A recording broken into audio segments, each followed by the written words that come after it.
Welcome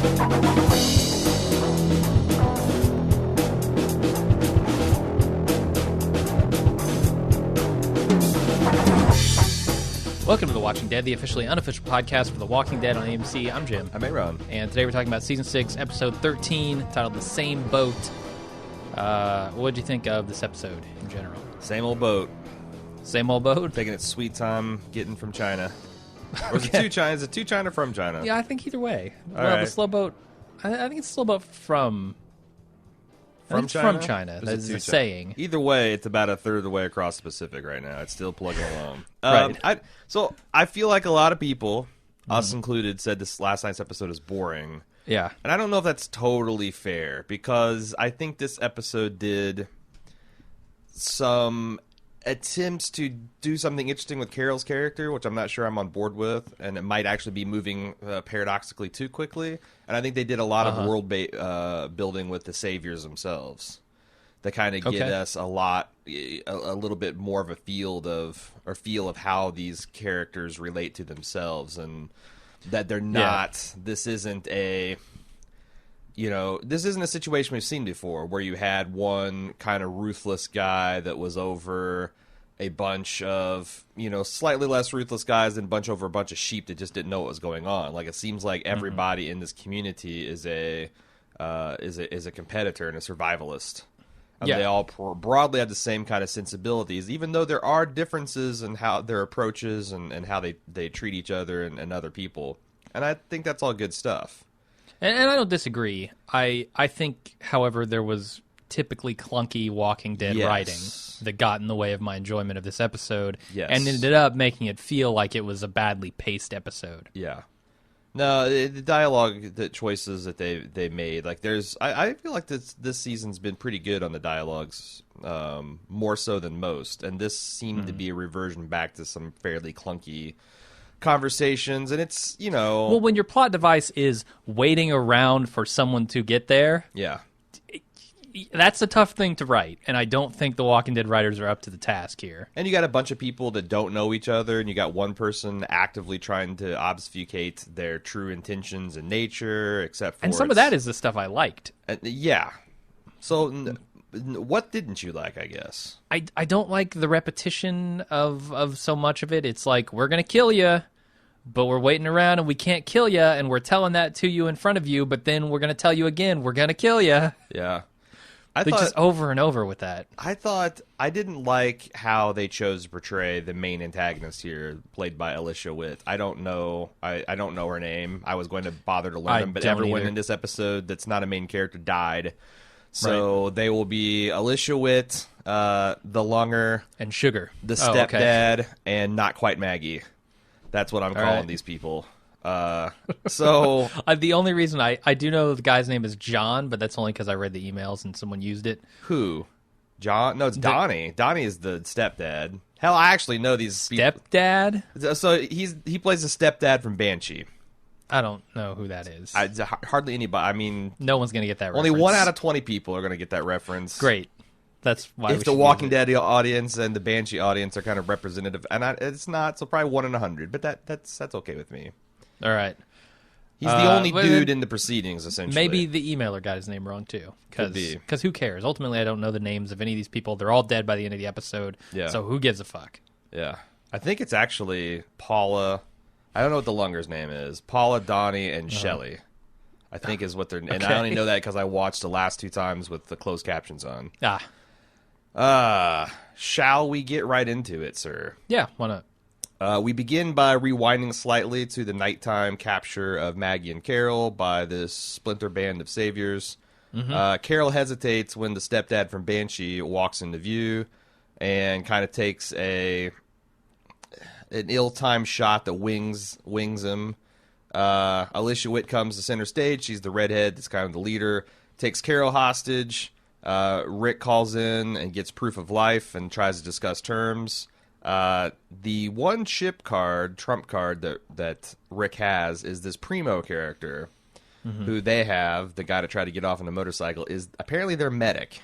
Can I say, this must be the guy operating the grow house, right? Primo is the guy who operates the grow house, no doubt. Sure. He's their medic. Right.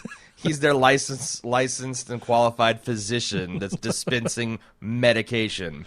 But Rick doesn't know that. He thinks he's trying to do 2 for 1, and I don't get Alicia. Like, why? Either do the deal or don't.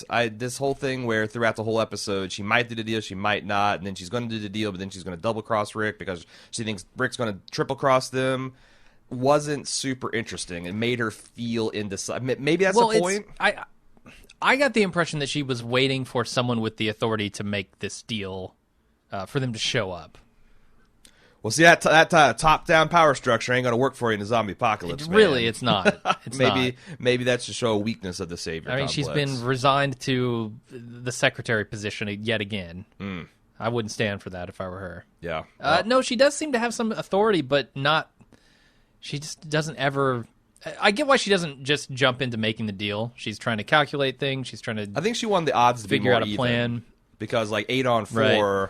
Which I think is roughly the odds that they had. They'd get their asses especially kicked. With them having possession of all of their really advanced weapons and whatnot. Seems like a loser for them. Yeah. But if they get this other group, which had like between 4 and 6 guys in it, those odds are quite a bit more even. So if you're going to do... I think you're right.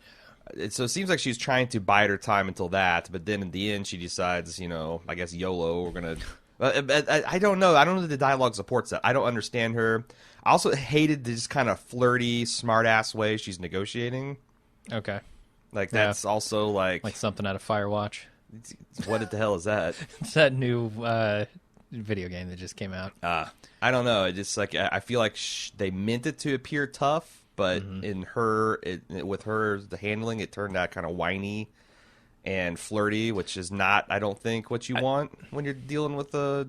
This is the second role I've seen her kind of do that performance in. And like that Justified role, I also didn't care for that But, that made sense because she's dealing with her brothers that they don't, it's like says some... I don't know. I don't think it doesn't make sense. I just don't know if I like that character, I guess. Yeah. No, you're right. I don't think it's very appealing, but... the fact that it also seems like it's a good way to get your head blown off in the zombie apocalypse is another thing I didn't like about it. Also, she feels... I'm sorry, but she feels like the poor man's version of Christina Hendricks to me. Like, she's trying to do the Christina Hendricks visual, and it's just not working. Well, she's the fucking bankrupt winos version. I know how much you like Christina Hendricks. If we're going with the Christina Hendricks department. Right. I don't even know how to properly respond to that. She has a similar look, I'd say. Huh. They both have red hair. Well, that's about where it ends. I don't Pale think skin. so. I think there's more. There's something about them that I can't describe that is similar.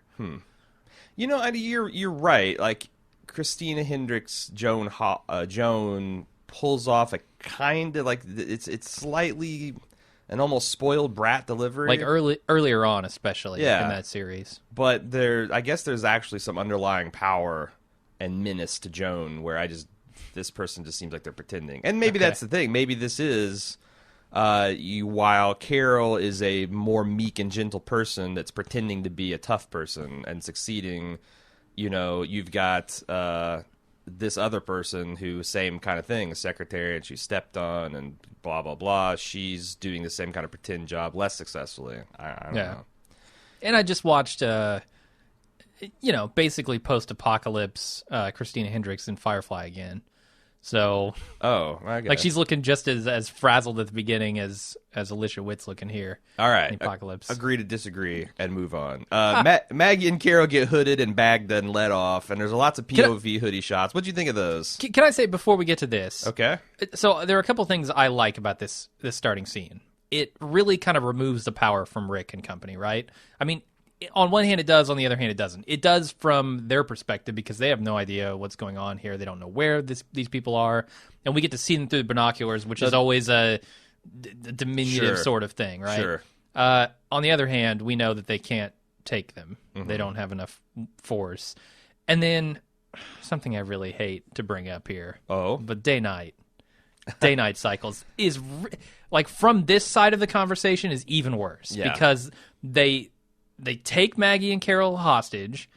They wait for what must be hours in the woods, just chilling in the woods with hostages until the sun comes up, and then they wait a good while longer until Rick and company come out. Well, it begs the question of how long did that fucking raid go? Like, I'm thinking it's 5 minutes from the alarms going off to it being all over.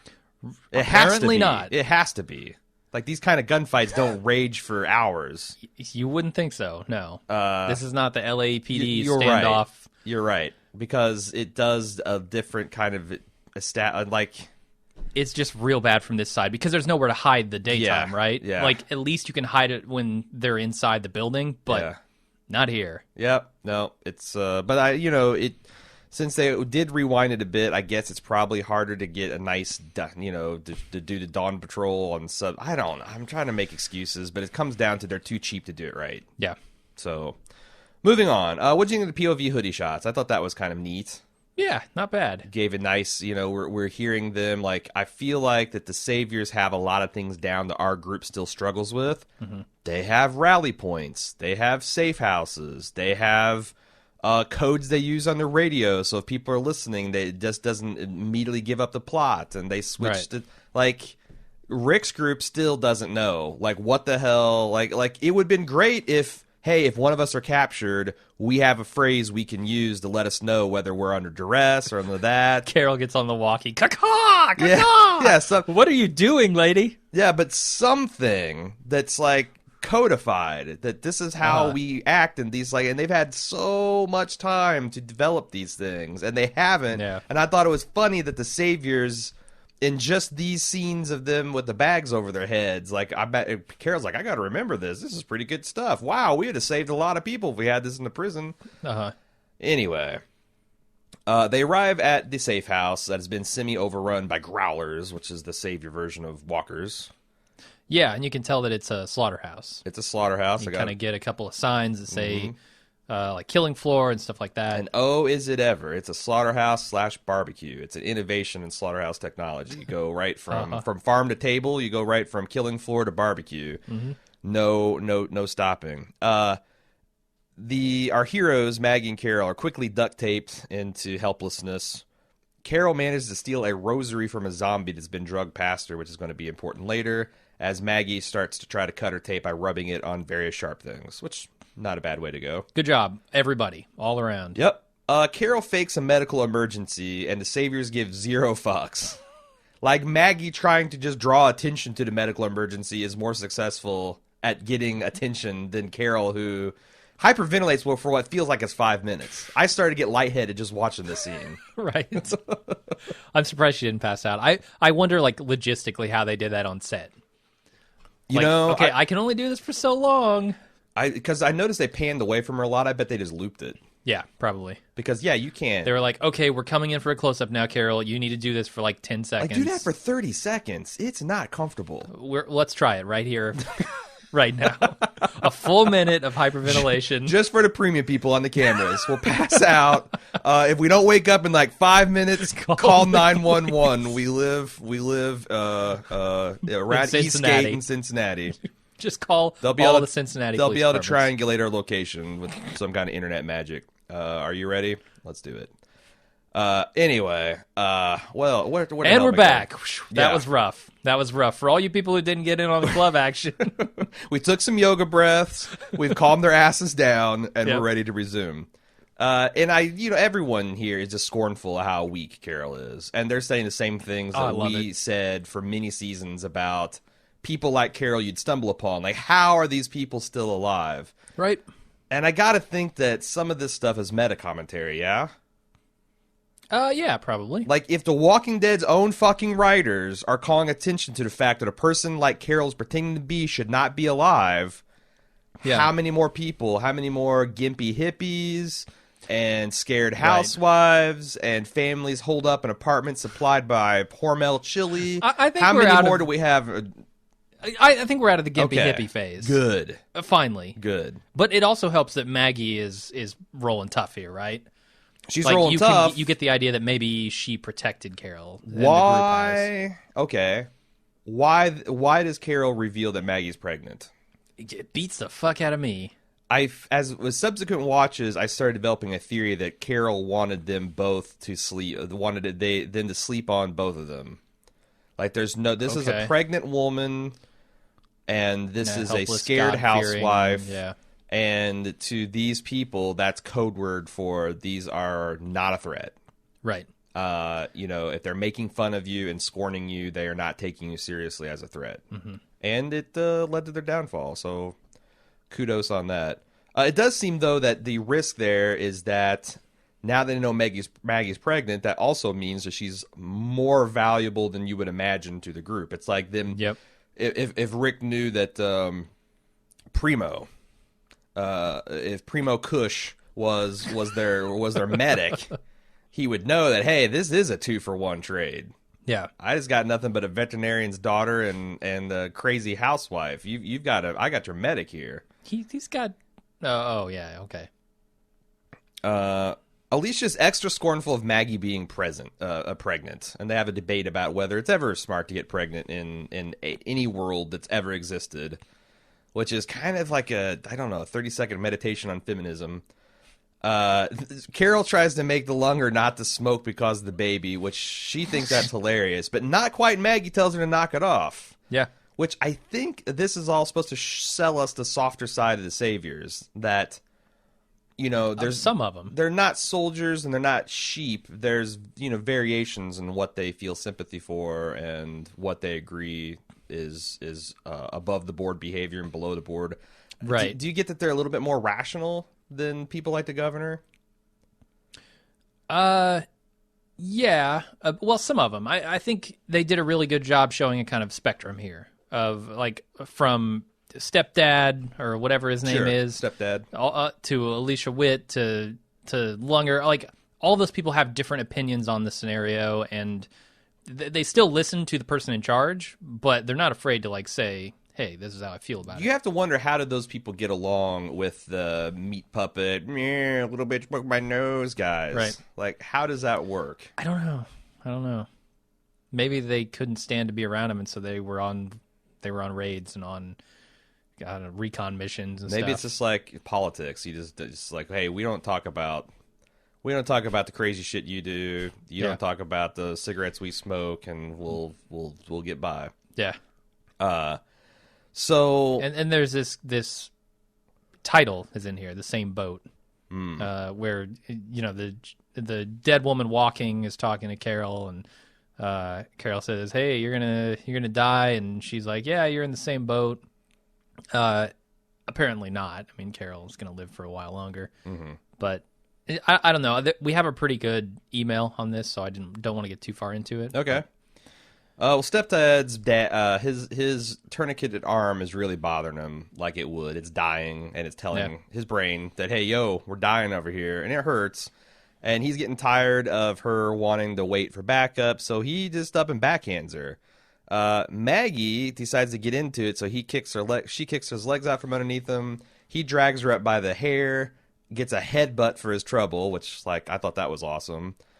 Carol then tackles his legs, and Alicia ends it by pistol whipping stepdad. And then she has not quite Maggie drag the actual Maggie out to interrogate her, something she should have done a long time ago. Which, fair point. You should absolutely have interrogated these people. And I'm glad to see that they're interrogating separately, because that's a smart thing to do. Right. Don't let him.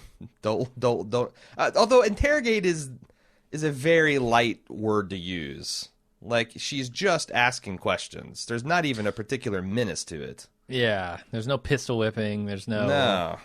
Feels like there could have been a little more violence in the interrogation. Yeah. Like, I feel Rick. I mean, some more shining lights. Season 2, Rick has been known to torture people. Oh yeah, or at least consider it. These people are almost a little too soft to be believed. During the interrogation, not quite Maggie brings an excellent conceptual point up. This whole theme of you are not the good guys, which I thought was pretty interesting. And it's hit home later on when Alicia Witt saying, okay, fair enough, you killed our people because that we're going to rob you blind, but then you all mounted up and came and killed us when you were the aggressor. I mean, you can debate that kind of stuff, just kind of like what Rick and company did in the church last episode. But I think it's an interesting point that there is quite a bit more shades of gray. We don't know anything about these Negan people other than what the Hilltop showed us and the fact that they tried to shake down Abraham and company for their guns and weapons. Which I've seen Rick do too. Yeah. Rick has taken people and left them for dead, shit, and left them for dead. Mm-hmm. Try to do that. It's like that's kind of a thing you do to strangers. Are you worried that that they're getting into an unnecessary war here? Yeah, a little bit. I think it's certainly. I don't know. We talked a little bit, and we'll probably talk more about it in the feedback. But we talked a little bit last episode about whether or not this war was smart, like to take it to them before they really knew anything about him. And I guess it depends on how much you trust the people on the Hilltop. Do you think that they're... I mean, do you trust Gregory or any of that not leadership particularly. at all? I trust Jesus more than I do Gregory. Well, but who doesn't put their trust in Jesus? But that's the thing. Like, do these characters trust him, and should they? And I don't know that the answer to that is yes.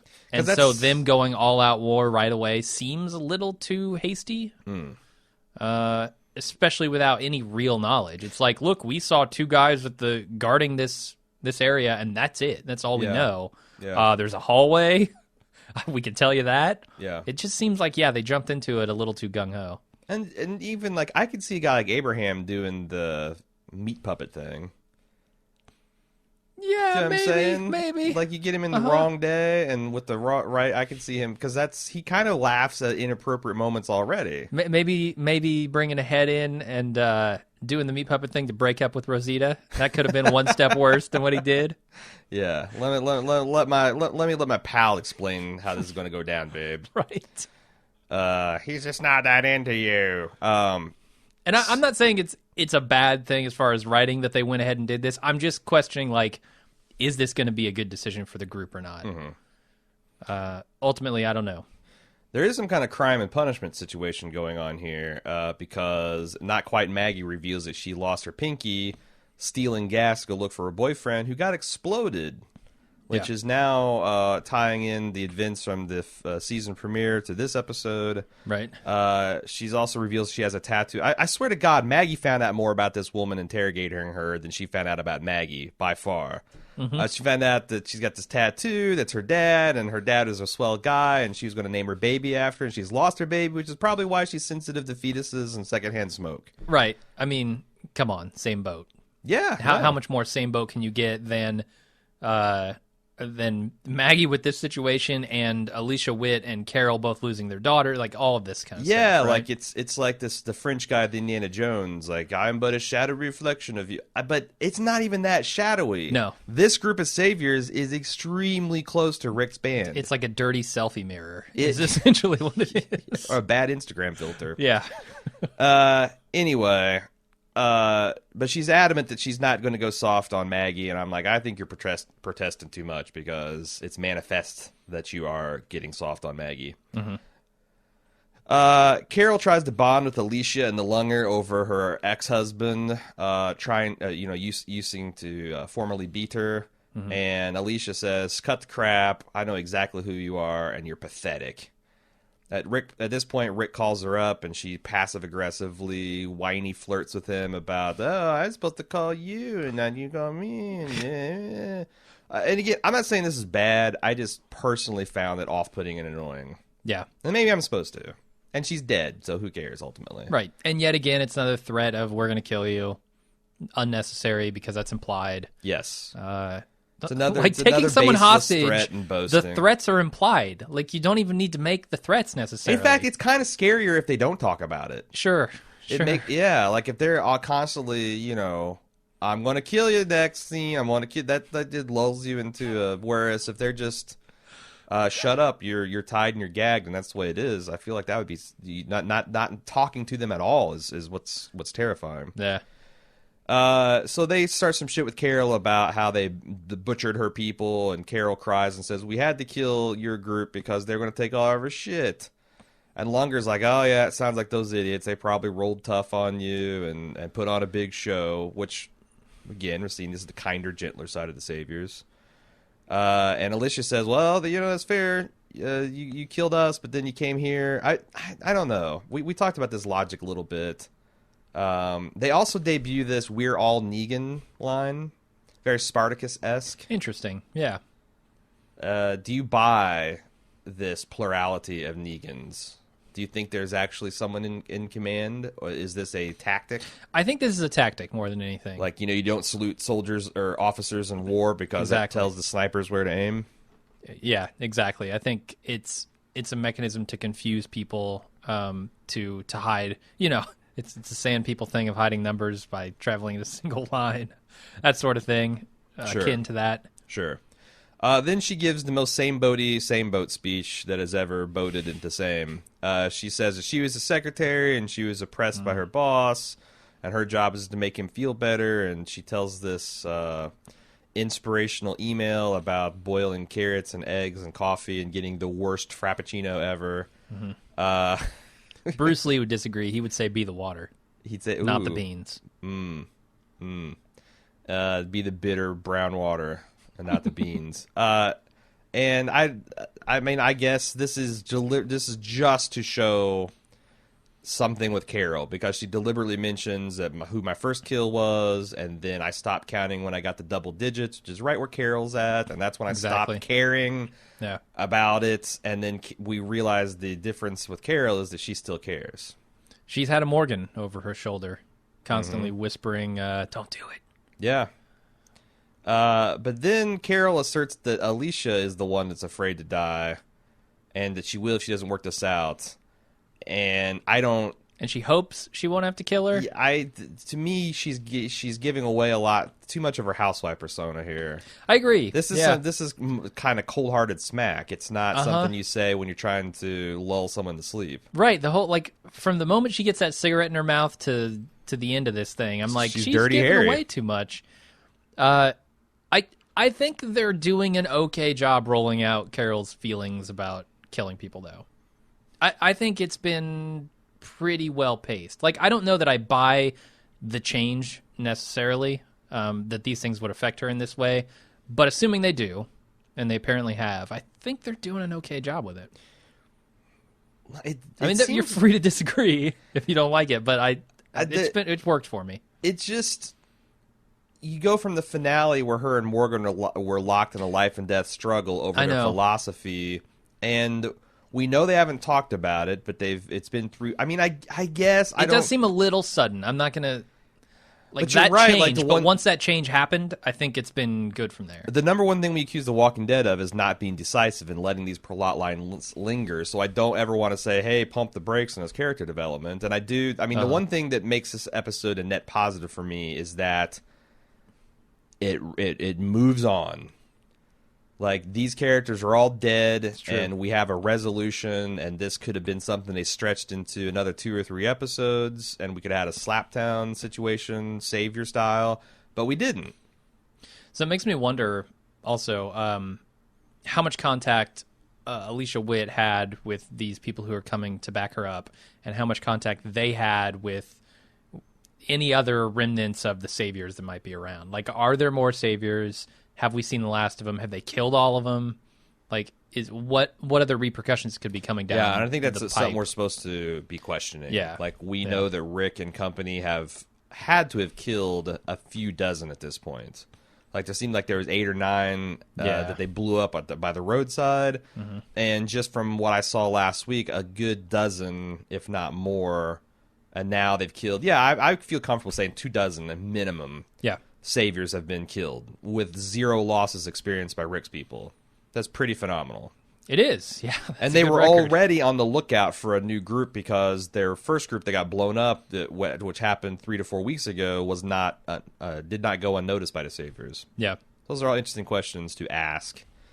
So Alicia decides to make the deal with Rick, but as soon as she gets off the CB, she immediately realizes, oh, this is too easy, and there was no static, so they must be nearby. They followed our tracks. They're lying. Hell yeah, they did. They got Daryl fucking Dixon. Yep.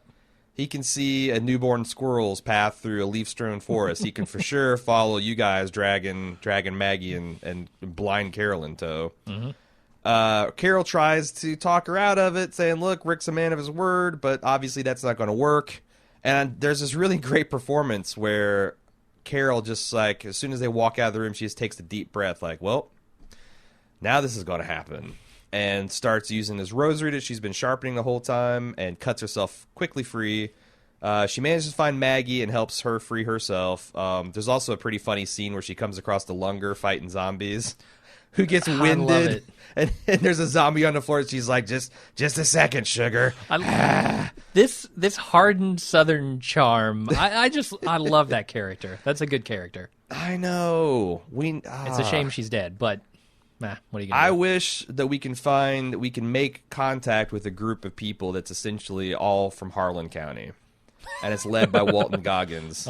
Wouldn't that be amazing? And they're all kind of like on their way out. They all have lung cancer. They're all sure they do. YOLO. It's like yeah. They're all formerly addicted to meth, and they had to go off cold turkey because you can't find decongestant anymore. And they're all pissed and looking to drawl menacingly at you.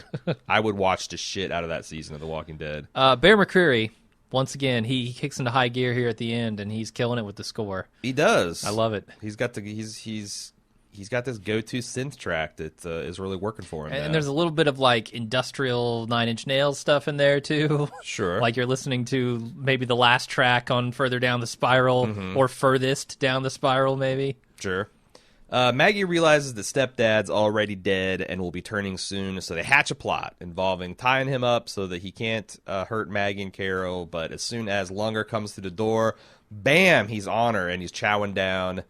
And in her weakened state, Maggie comes up behind her and kills her, beats her to death, pistol whips her to death. Yeah, she was on her way out anyway. True, just sped it up. She helped her. She's a dead woman walking no more. In fact, I don't know if her brain. She's going to be one of those growling dead women. I don't know. She's already growling in life. Like it's her zombie. I don't know. It's a moral equivalence I'm making there. So, and Carol kind of looks on like, whoa. And you can kind of see her considering this violence. There's a lot of questionable decisions that her and Maggie make here in the final minutes of the episode. Yeah. Carol and Maggie make it to the front exit where Alicia jumps them.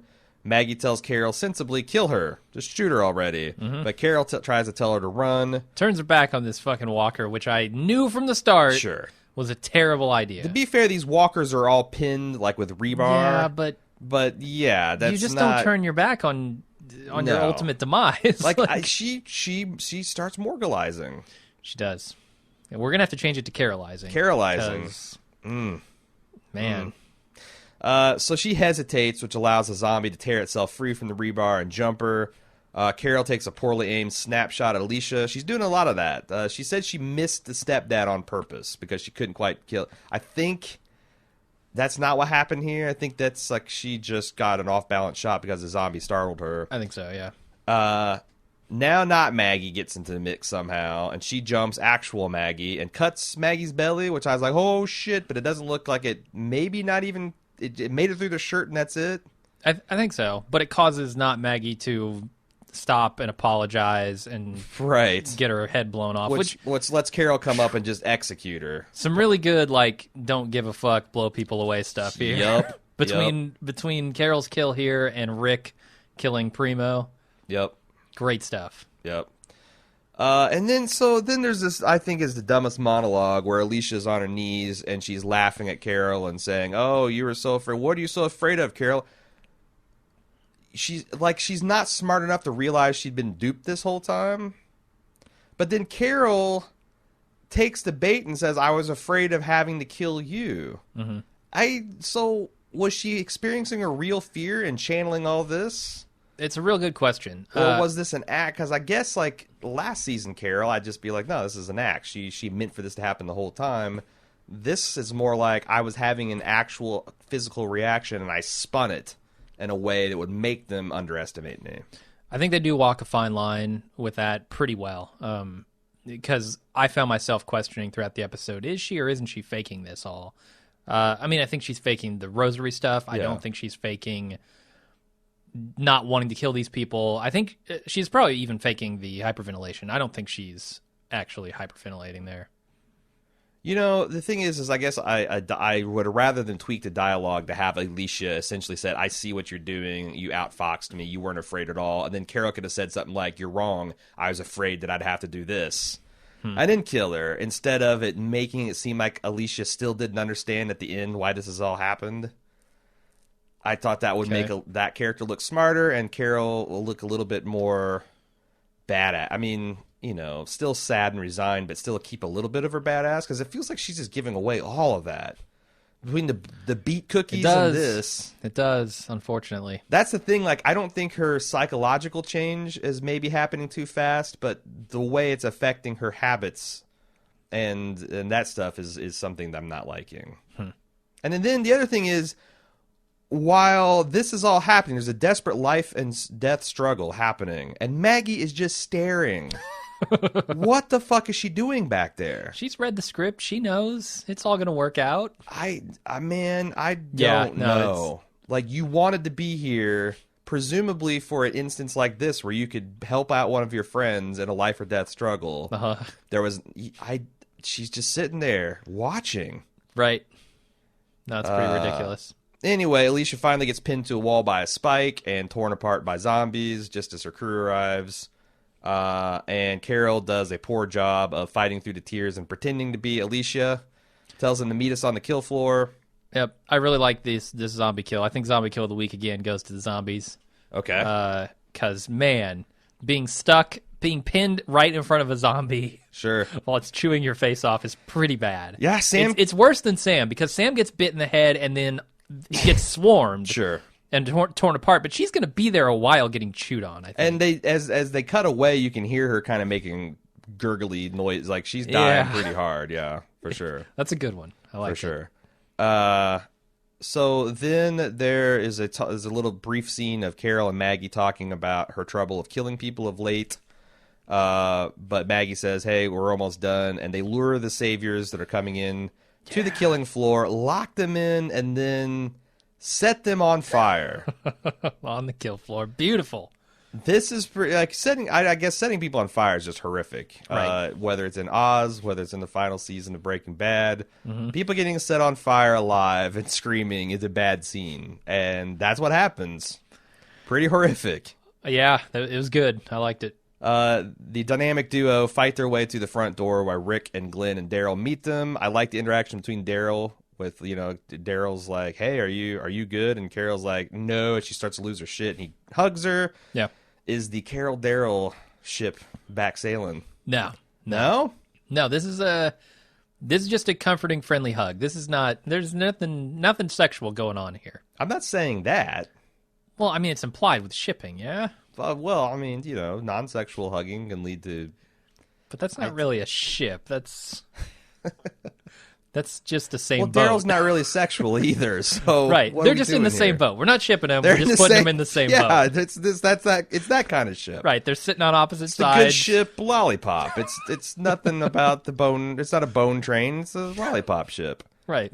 We're saying Carol's going to lick Daryl's lollipop. What? Oh, I brought it back around. Okay. Shit. Forget I said that. So Rick tries to interrogate the remaining, what's it, a primo? Yep. Remaining savior, and he says, "Your friends are dead. No one's coming for you. Was Negan in this building? Was he there last night?" And Who? He goes, "I'm Negan." Did I say Negan? Yeah. I'm K-N-E-E-G-A-N. I'm Negan, shithead. And he tries to open negotiations with Rick because he assumes that's like, take me to your leader. Nope. Rick just wants a positive identification so he can shoot him in the head. Yep. If there's not a scene immediately next week where Carol and Maggie try to tell Rick that they're all saying they're Negan, I'm going to be very disappointed. What if they because just never they all show saw it? this happen? What if they just never show it and they imply it later? That's fine. Okay. That's fine. But I'm saying these people have vital piece of information that's very pertinent to what's happening right now that they were all present to witness. If they don't say something about it, it's going to bum me out. But I don't think that's possible. Right. Especially considering their mission was to go wipe out Negan, right? Yes. Like, now Carol and Maggie kind of know that they didn't, or they at least know that if there's more people, one of them might be Negan because everybody seems to want to be Negan. Do you think that the Hilltop... Do you think the Hilltop knows... Do you think Negan is a real person? What if Gregory is Negan? He's actually set up to something where he like has this... he gets half of everything and no one knows. It's tough to keep this place clean. And then he shorts himself just to fuck with people. Uh-huh. Yeah, I mean, he's definitely a jackass. He's got a stash in the woods. I don't think he's that smart. No, I don't think so. If he is, that's pretty brilliant. Do you think Negan is a real flesh and blood person? I think so. Do you think the Hilltop knows who he is? Maybe not. Maybe not. But here's the thing: like, there's no way Rick can go back and say I killed Negan, right? Mm-hmm. Because Carol and Maggie know that this guy's name is Primo. Right. He's not Negan for sure. Yep. And these guys all claim to be Negan. So, like, Negan's more of a League of Shadows concept, like from it's more of an image or an idea than it is a man. I don't know if I buy that. I mean, I don't know if I buy it as fact. I do think it's kind of a cool idea, though. Okay. For multiple reasons. That's it for the episode.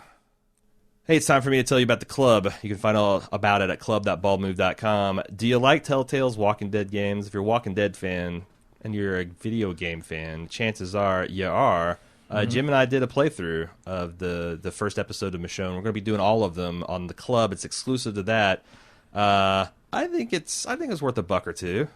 Yeah, it's pretty funny, if for the Norma jokes alone. Oh, man. Yeah. Like, we, again, legit cried laughing at that particular scene. Pretty good stuff. There's a lot of other things. Ad-free feed, so you don't have to hear me fumble through these ads ever again. Mm-hmm. There's VIP sections of the forums. There's bonus content, like extra podcasts, where we just talk about whatever, man. We talked about...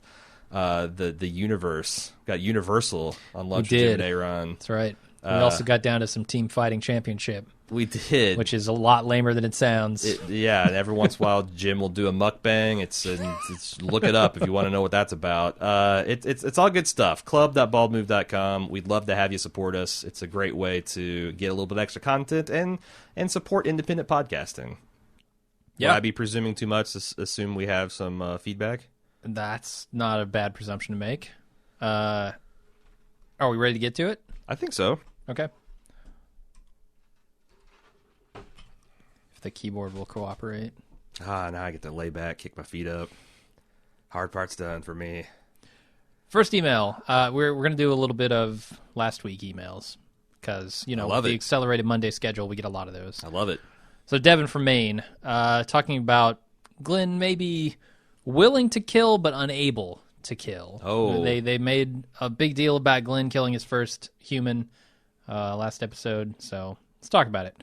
Why don't the characters talk more about their experiences? If I had escaped from Cannibal City or single-handedly destroyed a tank, I would talk about it with other survivors. Daryl saying, we've done more with less, or Glenn saying, I've been lucky, seem like understatements.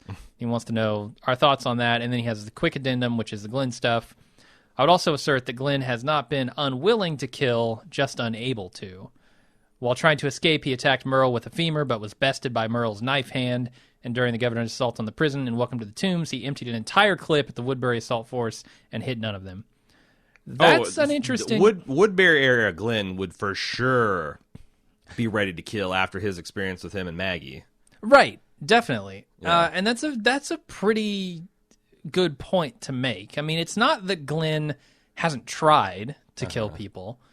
He's asking, he's pretending like, oh, I was lucky I haven't had to kill anybody yet. Yeah. And I guess there's a distinction to be made between, hindsight being, man, I'm glad I haven't had to kill anyone yet. Sure. Or I'm glad I've been lucky enough not to have killed. Versus like, would he kill in the past? But it's almost like, the way he phrased it's like, I've never been confronted with the idea of killing someone and I don't know if I can do it. You have. And in that moment, you absolutely would have killed someone if you could have. So yeah. It's almost like he's been unlucky and that his bullets didn't hit anything. Yeah. It's like if you went to shoot someone and the gun misfired. Yeah. That's not you. Yeah, you now know that you're capable of killing someone. You just failed to. Yeah. So I think that's a good point. What do you think about these characters not talking about their experiences? What do you mean? I guess what is he... Just this idea that Maggie doesn't talk about having stabbed what's-his-face through the neck when they escaped from Woodbury, and like all these things that kind of shaped them. I guess they don't talk about them with other survivors. I'm trying to think of when it would make appropriate sense to do so, because if Daryl goes to, I mean, yeah, you're right. I mean, like if Daryl's talking to Rick and it's like, we've been through worse, he could have thrown in it for we fought a tank once, for Christ's sakes. That actually, I think that'd be that's better dialogue, honestly. Yeah. More specific dialogue is always better. That's something that people do. People share common experiences, even if they've heard it for a million times, and it would show that they're aware of their past history. Where they're just like, well, we've been through worse. That's a generic statement. So I guess I could go, but it's not in my top 10 things that I don't like about The Walking Dead. So. Sure, I'm with you. Not a huge problem for me either. Joe M says, TV Professor Joe here. A couple weeks back, you guys were mentioning how The Walking Dead has been doing promos that run the following night during Better Call Saul that say, here's everything that happened last night on The Walking Dead that's that you worth missed. Knowing, yeah. So fuck you and your DVR. Watch it live from now on. I wanted to clarify some of the logic behind this. Walking Dead obviously gets the majority of the revenue from the advertisers and that advertise on their program. For that to work, you need people to actually watch the commercials. Nielsen ratings are the currency. The ratings that are quoted in the press are the average viewership for the show as a whole. However, the advertisers pay their bills based on something called a C3 rating. C for how many people watch the commercials, and 3 for within 3 days of the show airing. So you may be asking yourself, who the hell would watch commercials if you're watching this on DVR? Fair question. On demand folks have to watch commercials. Yep. You can't skip them? No. Period? Jeez. In fact, here's the dumb thing about on demand. You can rewind, you can pause, you can't fast forward even in the like sometimes something will fuck up and I'll be halfway through the episode and it stops. And I can't fast forward to get to where I would left off. Oh my God. That's a bug in the system, shit. But like I like the Hulu model where you can fast forward, but then when you get to the commercial break points, you have to watch a commercial. Right. Like if you blast through 3/4 of the episode, you can go through all those commercials, but whenever you hit play, you have to watch a commercial to proceed. That's fine. This thing where like I can't fast forward through shit I've already seen, they need to fix that with on demand. That's all I'm saying. Yeah. Get on it, Time Warner. He essentially says the same thing here. On demand disables fast forwarding for those that don't know the workaround. And he that's says, an anathema to you, I can tell. Yeah, fuck that. Back to the Monday promo. They're willing to risk a spoil to the people that haven't seen the show by then in order to get them to either watch it live or at least watch it within 24 hours to ensure that they get as many viewers in that 3-day window as possible. Obviously, watching live is preferred because then you know that the people watching are watching the commercials. This will piss some people off, but it gets a bunch to start watching it live. It accomplishes its goal. I found The Walking Dead spoilers are like Game of Thrones spoilers, and the only true way to avoid them is to watch live or as close to live as possible. That's true. That's the currency of a water cooler television show. Like if you're a big spoiler phobe, the only way to avoid it is to either stay off the internet till you've seen it or watch it as soon as you can. Right, and they're kind of playing into that to get people to, I get what he's saying is get people to watch those commercials on the live viewing because you can't fast forward. Yeah. So I guess that makes a certain amount of sense from the money perspective. It just kind of sucks that it pisses off a lot of fans. Well, for good reason. Yeah, and I don't know if you have to. Man, it just seems like you're really pissing off fans. And I guess if I was a fan and they kept doing that to me, I'd be like, well, fuck you and your show. Like, it would drive me away rather than make me... And, like, you got to imagine that they also make a shitload of money off of their, what is it called? Merchandising. Yeah. Stuff like that. The ancillary things around the show, which if you piss off enough fans to stop watching your show, where does the line get drawn between... We're pissing off enough people that they'll watch it live versus pissing off enough people that they'll stop buying I'm sure they've shit. done the numbers because I imagine the number of fans that don't watch it live and watch it on DVR that are also watching live Better Call Saul and get pissed when they see spoilers. That's a very thin slice of two overlapping Venn diagrams, man. Like because if you're watching your favorite shows on DVR, you're not watching anything live. Yeah, that's true. I mean, many times when I'm watching live television, I'll pause it for 15 minutes, go do something else productive, and come back just so I can zap through the commercials. Yeah. All right, Bill from Houston. Some questions about this week's episode. I think he's talking about last week's episode. Why create a rush to complete this mission? For now, give the Saviors the head of a fake Gregory in exchange for Craig, which Rick's group do some recon during the exchange. Then they'll be able to attack with adequate preparation. Yeah, that's... he also says, why, oh God, why are they not assuming there may be more Saviors? They're out on missions during the night they attack, that might come back and, I don't know, capture Carol and Maggie. Yeah, the real smart way to do that is to set up a perimeter around the Savior complex and pick these guys off as they come to investigate. Like, we haven't heard from Outpost, blah, blah, blah. Yeah, but they are naively assuming that they got them all, even though they thought they got them all, and then the guy ran out with a motorcycle, and then it turns out he had a whole bunch of group, and then there even more came. Like, if Rick and company walk away thinking they've got them all, they're idiots. Yeah, I agree. Which we know they have been stupid a time or two before. Also, what if the mission completely failed? Bringing 15 or so people out gives a much higher chance that at least one will get caught, tortured, and give up the location of Alexandria, which has only Morgan, Carl, and Eugene's T-shirt to defend it. Not a good strategic decision. Yeah, I mean, Rick's never been making the best strategic decisions. But can I say wait that? a second. His argument is to bring less people on this commando raid? I guess. This isn't right. This is an all-in thing, man, I think. The better part of his argument is get to know a little bit more about them before you attack. There's really no rush. I mean, when is the next delivery for the Hilltop people? Here's the thing. There's no rush. How do they know? Because as we Fake know... Gregory head works regardless, right? They can scout. There's no rush to do the attack. But what if Negan's group finds them tomorrow? That was what Rick's whole argument is. The longer we wait, the more likely these people, and we've got the advantage, let's press our advantage. I find it hard. But they can gain more of an advantage by giving it another day or two. Take that risk. That's a risk. But it's a calculated risk that I think pays off for them. If he had a company, if he had 100 guys, I would say that it's smarter to send a scouting. But the point is, they didn't know. He might have 100 guys. They don't know. But I'm saying all Rick had is the 12 people or so. So you don't have enough to send half, and you don't want to wait for a couple days. If Rick had 100, gotcha. Yeah, if Rick had 100, then sure, send a scouting party and send a raid party. If it's sparsely defended, then crush them. If you need more, then come. But they don't. So to me, this is a much more marginal call. This is the least controversial thing Rick has done in his capacity as a leader, I think. Right, and that's why I'm saying Rick's decisions and plans don't always make the best strategic sense. Sure, but he often has to call audibles. Like the initiative is a real thing in warfare, especially in like this kind of fog of darkness warfare where you don't know anything about the other team. Right. Sherry in Eureka, Montana. I guess there's a Eureka, Montana. Says, regarding Carol and Tobin hookup, Tobin's being very kind to Carol, calling out her inner strength and leadership and the fact that he cares about her. And maybe it's because it's nighttime. Maybe it's because she's feeling a little sentimental, given that her kill list. Maybe because the moon's in the sky like a big pizza pie. Maybe. If Dino has anything to say about it. Or maybe it's because it's the apocalypse and tomorrow we might all be dead. I can very easily see how a slight attraction to someone the right age who's saying meaningful things at the right time might lead to a way more than it should in today's world. I had some discussions with a variety of people about this topic, and I'm like, I guess my problem is I'm looking at this from a millennial perspective, and that, like, I don't know why Carol is putting on the appearance of seriousness with this guy. This should just be a hookup. Whereas, like, if she's looking at it from, like, my dad's generation, this hookup stuff scares the shit. They, like, just don't...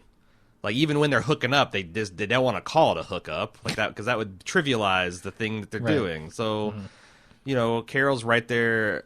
She's older than me, but not significantly so. So I could see that, like, that's... And, maybe she got married out of high school to her high school abuser, and she's never known any other... Like, there's a lot of reasons why this could happen. I don't like it anymore, but it's less offensive on the face of it than... Okay, let me read the next one, because it also deals with Carol and Tobin. Right. Keds, which I think is a brand of shoes, says, even though I don't like Tobin because he's as useless as the drywall prison, there was a scene with him and Carol when they first made it to Alexandria. It was a scene where Carol left the window open in order to get into the armory and steal the guns. Tobin introduced himself and was immediately hitting on her by offering to teach her how to shoot. She seemed uninterested, and I feel like she still isn't really interested because he would just be another person to worry about that can't take care of himself. That being said, she is a woman and she has needs, so I was okay with her scratching an itch with him. I didn't feel like that's what it was. They made it feel like it was more than that. Yep. But he says, I doubt it will be anything other than that. If she had made it clear, like, this is all this is. Right. And something can come from that, but... Yeah, in fact, I remember that sequence of her being the housewife and them being the strong guys showing her how to shoot. And I remember her thinking this is patronizing and annoying. And she was also playing the, fake Carol, badass Carol. You also got Han Solo and Princess Leia. She found his behavior highly patronizing and insulting, and yet they fell in love. Right. Now, Tobin's no fucking Han Solo. Fuck, no! While they're upgrading the drywall prison, maybe Morgan can weld him as spine. So Carol can respect him. I don't know. You can't weld charisma and charm, and he's got none of that either, so I don't know what to tell him. Maybe if Reg was still alive, he'd work on some magic with the cold rolled backbone, but right. He's probably fucked, yeah. Steven says, I went to Walker Stalker Con this past weekend in Dallas and got to meet Michael Kudlitz and get an autograph. I didn't realize that every stop the con makes, they have a food drive for a local shelter. When I walked up to his booth, I saw on either side of the table there were pallets of Bisquick, and at the top of the table was covered in boxes and bottles of Bisquick. Now, I understand that's a Michael Kudlitz thing. That's not necessarily a Walker Stalker thing. Is that right? Because I saw a similar thread on Reddit. In fact, the verbiage is so much that I wonder if this guy wrote in and did, because why not? Might be both. Yeah. But I got the impression that was something that the actor himself did because he was involved in, not something that the Walker Stalker people did. Okay. Whoever's Either behind way, it, I think it's cool. Yeah, great. Sure. And if it was the Walker Stalker guys, I would have been like, oh, man, that's cool. They go around to these cities and they do something good for the community there. Yeah. If it's just Michael doing it, good on him. Yeah. Either way. Tyler says, I can't help but wonder how easy it is to actually stick a knife through the skull of a living person. Tyler, you have dark thoughts. I can justify the zombie killing done this way because of the decaying body and all, but the skull of a healthy human, they showed little to no effort pushing a blade through bone. Help me understand this, please. I think you are making the classic Walking Dead mistake, thinking. I don't think you should think so hard about this show. I've stopped thinking that hard about it. I think everyone would do well to follow my lead. I mean, it's a knife. It's designed to penetrate. Right, but I find it hard to believe that you could just hold the knife against someone's skull and press and have it go through. I think you would have to get momentum. A butcher shop and stab some pig heads. All right. Because I bet, I mean, I've never done it myself. Yeah. But I bet it's pretty easy. Like, I bet you could... I can't imagine it would be I bet easy. you can with just steady pressure, push a sharp knife through a pig skull. Okay. My instinct says that's not right, but maybe it is. I really don't know anything about it, so... Yeah. All right, well, next lunch with Jim and A.Ron, we get a pig head, we bring it in the studio, and we start stabbing. They're not that hard because no one wants a pig head. Like, my granddad and then we used make to, head that's cheese.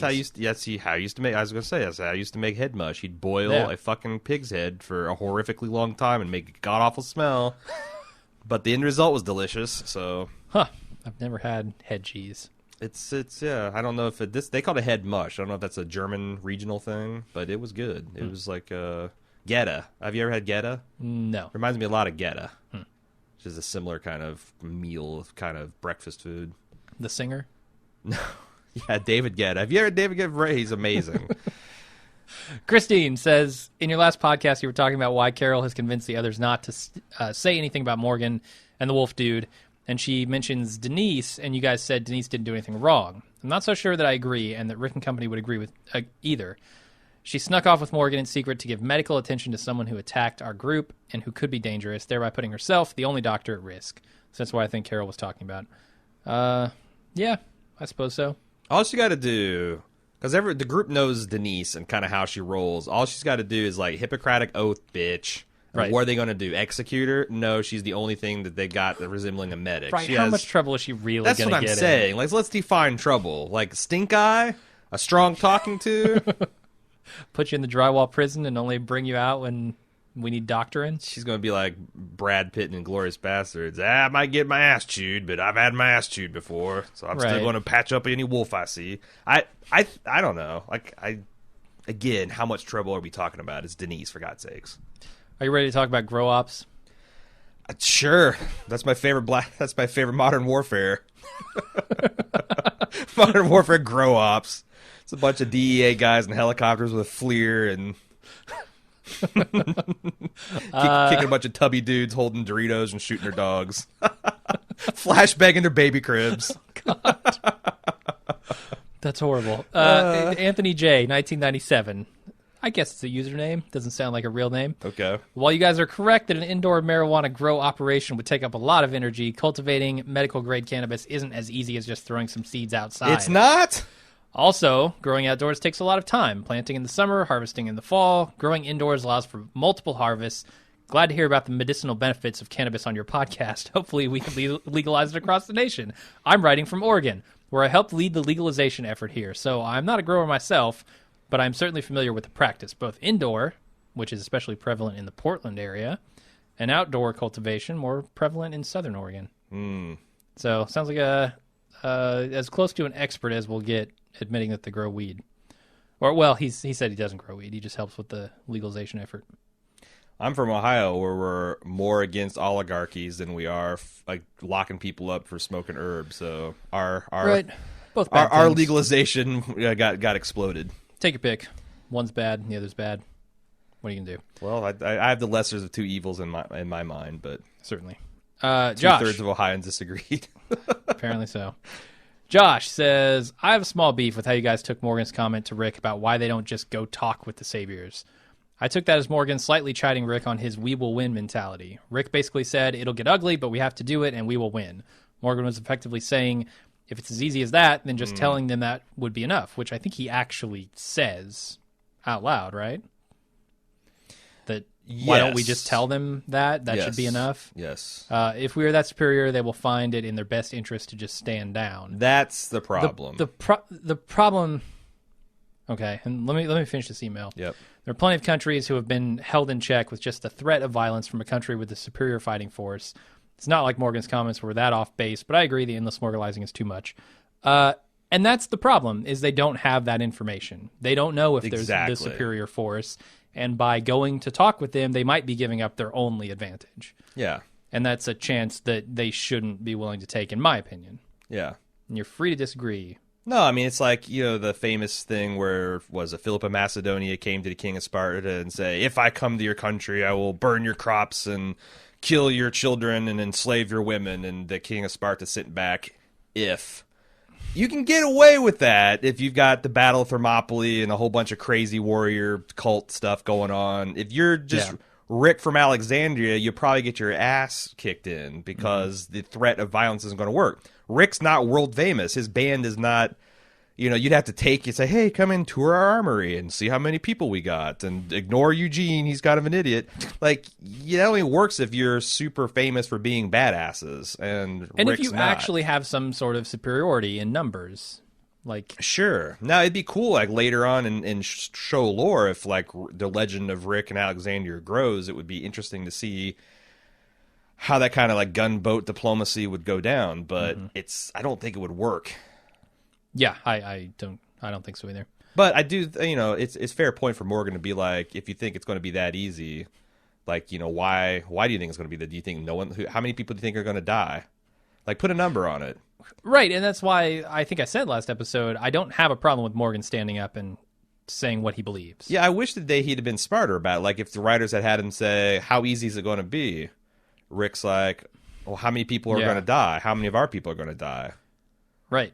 How do you know we'll win? Yeah. Like, how many people do they have? Where are they? Yeah. What kind of weapons do they have? Like, just so like everyone's like everyone should have like, man, I don't think Rick has a lot of that information. He's going off a lot of gut and but make Rick admit to that so people can go into the decision with their eyes open. Right, and then afterward you can kind of say, look, this didn't work out because we were ill prepared and we didn't consider other options. Maybe he'd have a point after that. Yeah. If it didn't work out.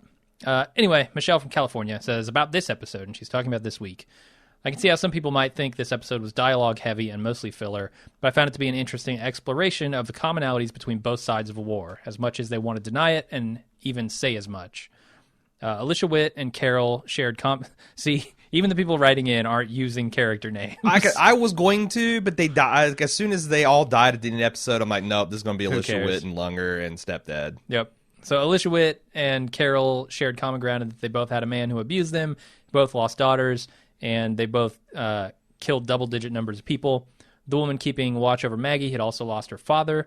These are women who are all... And a baby. And a baby, yeah. These are women who are all hurting in similar ways without wanting to admit it, and as much as recognizing it would only serve to make them twice as strong. They are in the same boat. Then there's some comment about Patty from Leftovers that no one will get. So, yeah, I agree with that. This is a fairly apt name for an episode. This is a well-named episode. And that was the intriguing part. It just feels like this was an episode crying out for Rick and company to have something interesting to do and to cut to them. Because it's a fine, interesting episode. It felt like it could have certainly carried the A plot. It needed a B plot. You think tracking them might have been enough? That could have been something. Like, you get to show, like, how they're actually tracking them down and finding them, and like conversations, and having Glenn show some emotion about, like, we didn't get to see any of that. We got to see the resolution of it. Like, just take 10 minutes off the pressure of the main plot. Right.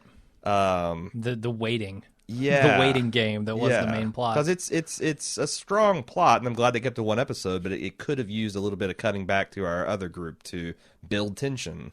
Yeah, I agree. Mark from Cold Frozen Milsucky, as he puts it.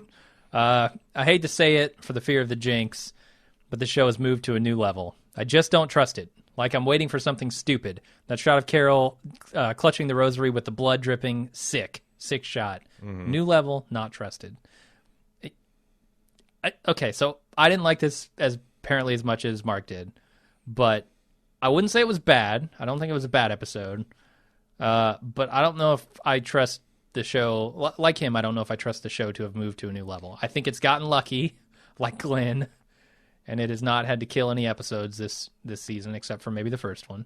The thing is like if this was any other show, like if this was a Better Call Saul, if this was a Breaking Bad, if this was a Leftovers, we would have said when this episode aired, well, all the great shows, take every once in a while, take their breath and step back and take a break from the action and set up the next thing, the next conflict, the next whatever, and that's what they're doing, and we enjoy it for what it is. But The Walking Dead has got us all, we're always tensing for the punch, so we're not inclined to give it that same kind of slack. Because I think if you saw this as just a run-of-the-mill, take a breather, we just had insane action, we got to have a resolution to it, it's fine. No, but I don't think the clunky pieces would have been there in a better written show. I don't think the stagnation would have felt like stagnation. I think it would have felt like taking a breath, not just sitting there. Like, that's the thing about Breaking Bad, when it pulls back and you're in the White House. I'm having a hard time putting my finger on exactly what's the difference, though. I think it's just problems with repetition of the same thing over and over again. It's slowing it down in a way that doesn't quite. But like a show, if The Walking Dead was executing on those shows' levels, you could get away with just a 60-second shot of Carol breathing, or sharpening a rosary, or so many different things, because it's just like really absorbing and fun to watch. I don't know exactly why this show can't get away with that either. But I mean, you wouldn't have Walt saying what he's going to do 5 times in 6 scenes. Yeah. Like you don't have that. You have an interesting scene like questioning, oh, what is he thinking? Why is he doing what he's doing? Oh, okay. And at the end of the scene, you get it, and they don't keep harping on it like The Walking Dead does, and I feel like that's where it falls down. Yeah, and then also it's like this Alicia performance would not exist in a better show. Yeah. I'm actually surprised they got Stepdad and her for a one-shot episode. Okay, I don't know who that guy is, so I don't give a fuck. I've seen him in a bunch of different stuff. He's a nobody to me. He's like, co-star in Banshee, which is a fairly big show, I guess. But, Alicia Witt is fairly famous. Yeah.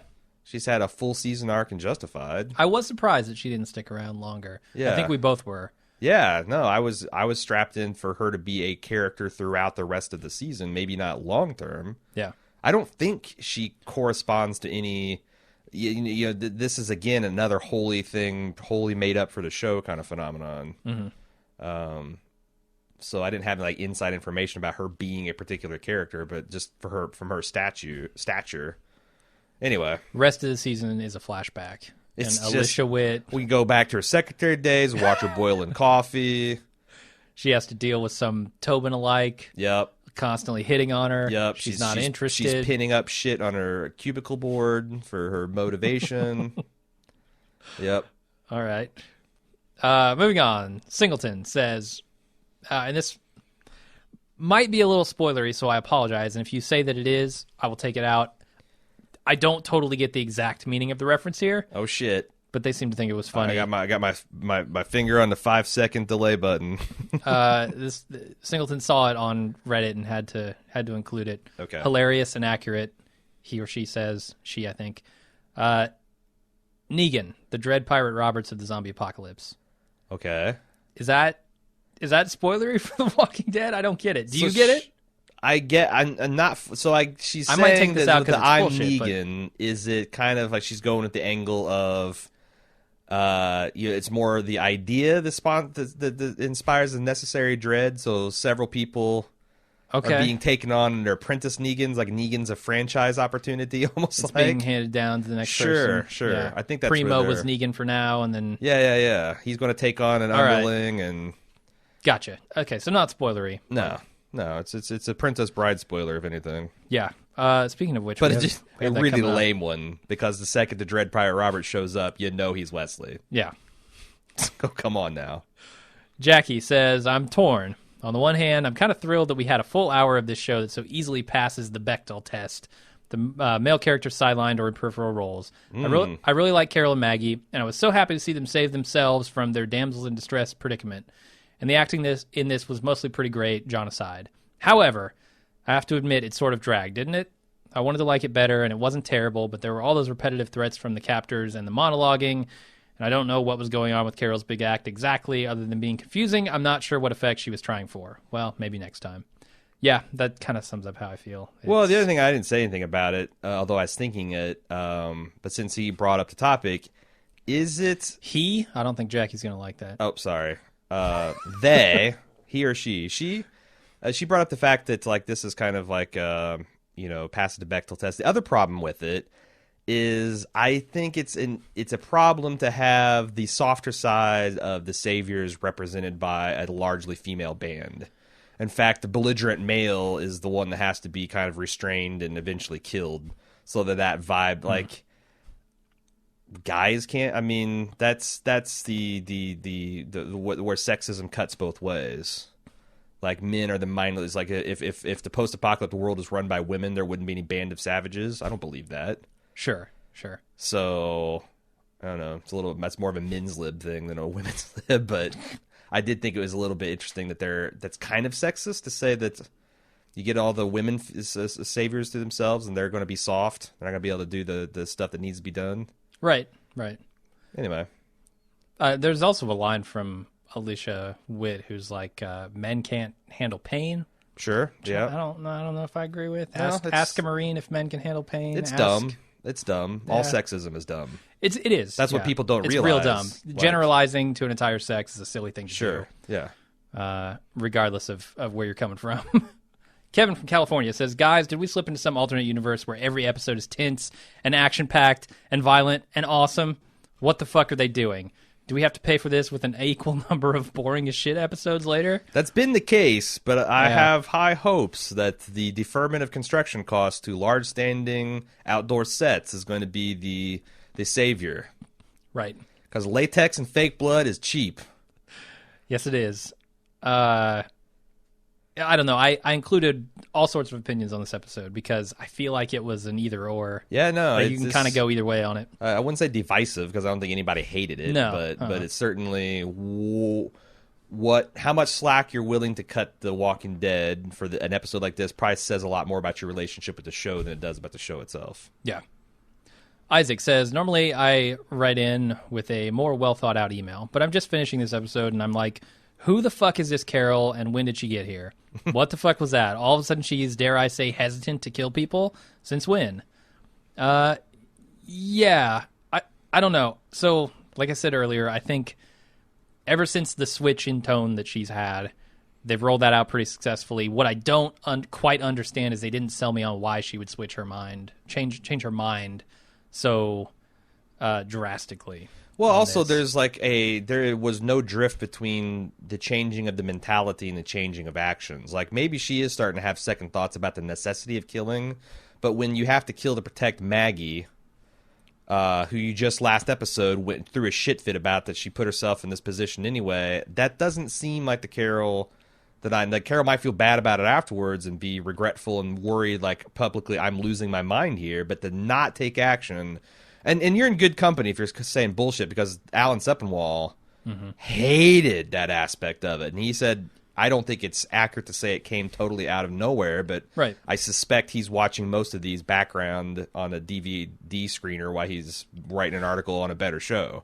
So, but I get what he's saying because I think the mentality is fine, but the way she's doing her actions, that's what, like, you know, you've changed your mind on some pretty big things. Like, it takes a while. There's an inertia to the habits and your patterns of life. You can't just, like, throw a switch and be on the other track. And I feel like they're doing a fine job of showing the psychology changing, but bottom line is Maggie's in danger, and you got to take action to save your. I think she would do that. Especially since she just fucking got done giving... I'm talking about when she missed stepdad. She just got done giving that speech. Yeah. I don't know. That's weird. And Maggie's sitting there like a dead fish while Carol's about to die. That doesn't make any sense at all either. Okay, I do want to talk a little bit about Maggie here because it looks like they're using Maggie to kind of make a counterpoint to Carol here. Or maybe they're trying to use Carol to show how far gone Maggie is at this point. But Maggie is very okay with killing. Maggie's just like, yeah, kill them all. Let's do this. This is my idea, yeah. Right. She's feeling pretty hard right now, whereas Carol's kind of going in the opposite direction. Did you think at all about that? Like, is that something they're doing on purpose to show that maybe everyone around Carol is also where Carol was half a season ago? Maybe. It's weird because when I was watching Maggie listen to Carol kvetch about her newfound problem with killing, I thought it was interesting because the look on Maggie's face is how I look as a viewer whenever I hear Morgan. You know, she's like kind of like you got her jaw gritted and she can't believe what she's hearing and kind of disappointed in her. But I don't know. Maybe, but. Again, I think we've seen Rick especially pendulum back and forth between madman and farmer that I lose patience for him swinging back as violently. Like, I'm fine with a couple more swings, but he needs to come to kind of like this centrist where he needs to be as a post-apocalyptic leader. Carol may be the same. I don't know. Okay. Daniel E. says, when you take Carol hostage, she's really taking you hostage. # Carol facts. Pretty much. It's like a Rorschach thing. Locked in here with Carol. Beverly B says, I saw some internet chatter about Maggie not being maternal and wanted to express my outrage at that. Being maternal... What? Apparently people on the internet are saying that. I don't know. Not being maternal? Yeah. And she goes on to explain, being maternal means many things, including doing what has to be done. For suburban mothers like me, that means catching vomit in your hands, confronting the parent of a bully, or using a rectal thermometer when the doc says you must. In the zombie apocalypse, it means killing the people who kidnapped you. She was maternal. But Carol, I like the way you weren't sure at times of how much of her fear / angst was an act, but having her fail to shoot the redhead at the end was a cop-out on the nice line. Agreed. When she said she had feared this, it should have ended with her doing what had to be done, not wavering. Well, so I don't know if people argued that she wasn't maternal this week. I feel like you can make the argument she wasn't maternal when she decided to come on the mission in the first place. Yeah, okay. I could see that argument. Because that's certainly not thinking of the child. Sure. It's like if, would a pregnant woman enlist into war, even if her country, if there was it's one thing to take up a gun and kill a home, someone invading your home or trying to do you harm, but there's also like, is this absolutely necessary? She thought it was as a leader, and you can debate that, but I'd say that's arguably not. What did she do that was non-maternal in this episode, other than almost let Carol die? I don't know. Huh. Couldn't tell you. All right. I don't know why people would be saying that, but I don't see it. Barry C. from the UK. Remind me, guys, what is the significance of where the Savior got the bike from? I know Daryl had it stolen, in hindsight, presumably by a Savior, but did he reveal any significant information to them about Alexandria, the group, etc.? No. I think it was literally he got stolen just from the trucking people. Yeah. Who I don't think are implied are saviors. Are they? I think so. And it's also implied that they caught the hippies. Those weren't hippies, but they were in the woods and they were a completely I thought this was couple. just a band that was part of that trucking company that had the truck, and they stole Daryl's bike and they rode off, and the implication is they fell afoul of the Saviors, and then they're either joined the Saviors, because how do the Saviors recruit? Like, do they have an open recruitment when they first come to like a hilltop and be like, all right, who's all your badasses? Come with us. All you serfs, stay behind and give us tribute.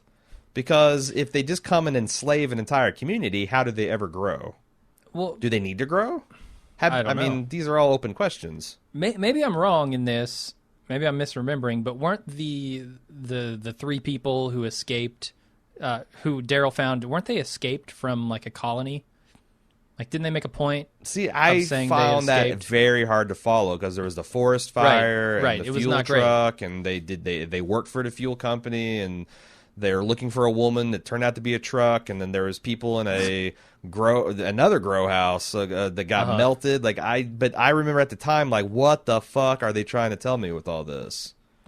I think they were trying to say that they were part of a bigger group. But they did not strike me as saviors. They struck me as people who might have been overly concerned with being victimized by people like the Saviors. But okay, maybe. Yeah, I don't think it's totally clear, but you're free to draw your own conclusions, Barry. But yeah, I think Daryl had a soft spot for those people, and they stole his bike, and he's concerned with what happened to them when they stole his bike. Oh yeah, definitely. So Dan from Philly says, "Hey guys, what the fuck? Another, dare I say, great episode." I would not dare you to. Okay, that's not the most controversial thing he's about to say. I'd say slow your roll on the dares, man. What are you, Daredevil? Dan's also going to say 5 weeks in a row, and I'm frankly blown away. What? Yeah, did we forget?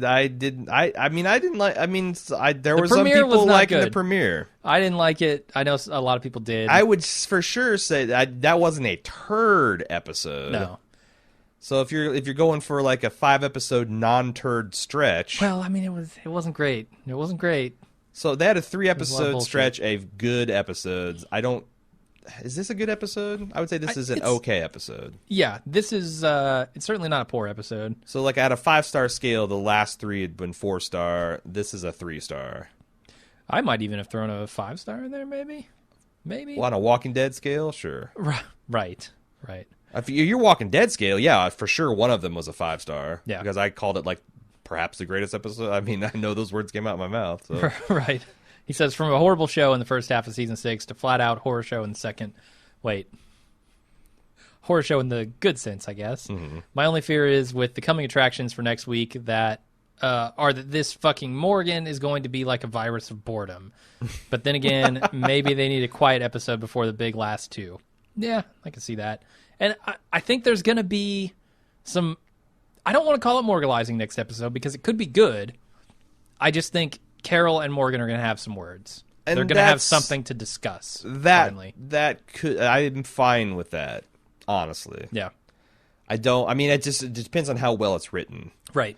But I can see that being interesting. And, hopefully what happens is Morgan and Carol kind of meet each other in the middle. Like, Morgan grows up a little bit and realizes that his black and white worldview will not work, and so is Carol. Like, that there are these shades of gray, and you have to use nuance and discerning, and you can't just not the world's not one big nail that you can just hammer.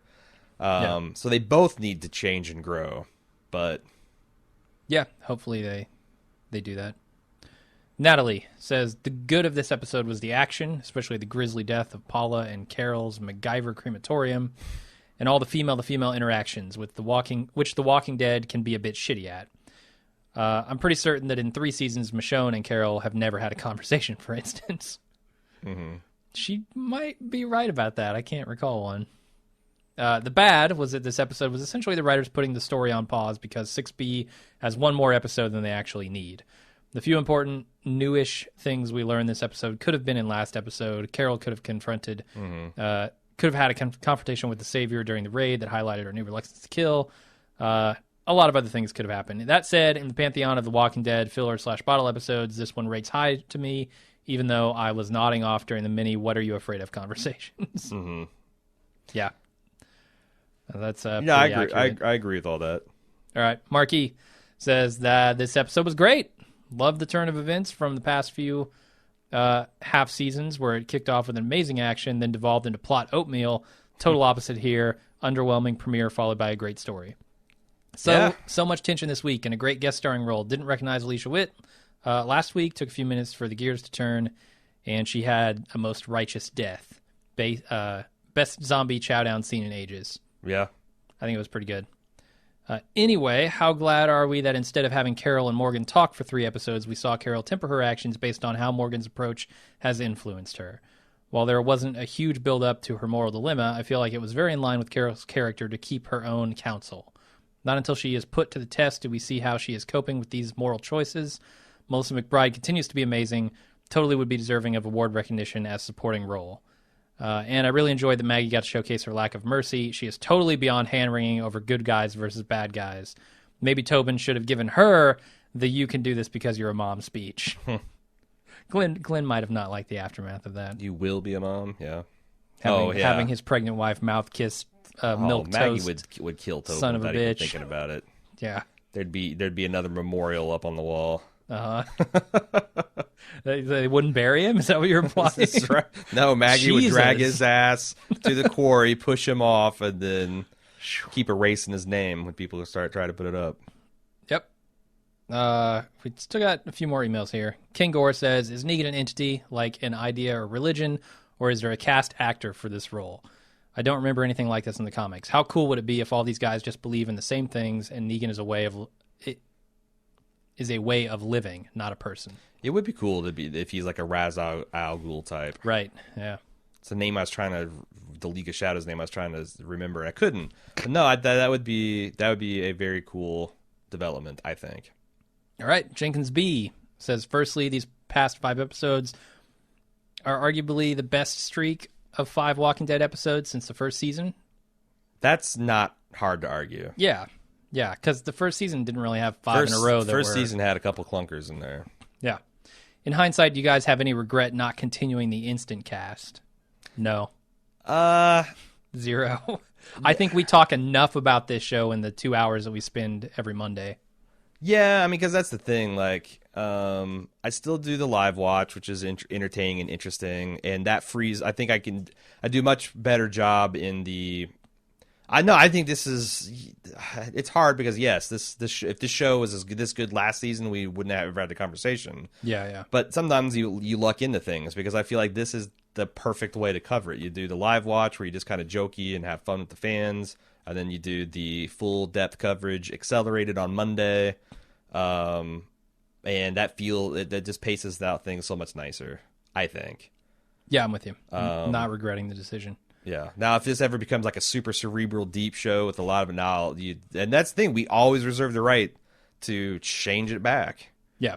Or expand it or do whatever we want with it. Right. Maybe we'll want that kind of shallow instant take and then postpone the real show a few days and get a deep coverage. But that's always a calculus. It's not like, we always think of like, okay, in terms of the product we're putting out, can we put out a consistently good product if we have X amount of coverage? Like a lot of times, I think people think that we make decisions about what gets instant cast and what gets the, when Game of Thrones, we split out the feedback, the spoiler feedback to another cast. It's like that's all just to chase numbers. And it's more like what is the fit for the material. Right. Like, you get a show like The Leftovers where we do what we call a half-assed podcast format, but nobody, I don't think, would say that that's a half-assed podcast.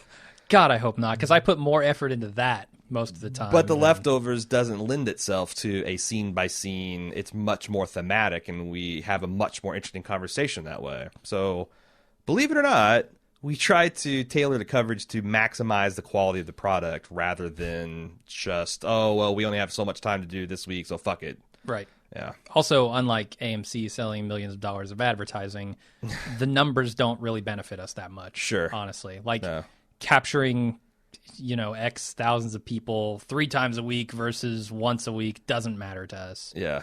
It's still the same number of people hearing our stuff. Yeah. I mean, we could get double the downloads probably by splitting the feedback.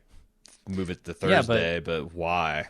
Downloads don't matter. I know. Unless you're getting paid for them, and you're and just pissing not, off the fans to get double the downloads, which is probably going to lead to not getting double the downloads. So there's your insider minute with Bald Move. Yep. Finally, Caprica says, regardless, I truncated this email, obviously. Regardless, curious to hear your thoughts on how this additional massacre against even more saviors will affect the group. At this point, they've killed at least 25 of the saviors from the moment we found them at the start of the half season, and that's a low number. Each one of them has died a pretty messed up death, if you ask me. How will Negan approach? Oh, this person, Caprica, is he or she? I don't know. Is assuming that Negan is still out there, or that Negan is a concept. How will he retaliate, and how the hell is he going to find out about all this? Our guys left no stone unturned, as far as we know. What will be the breadcrumb that leads the saviors their way? I don't know. That's a good question. I don't even know if it'll happen like that. Well, yeah, I mean, who knows? And then...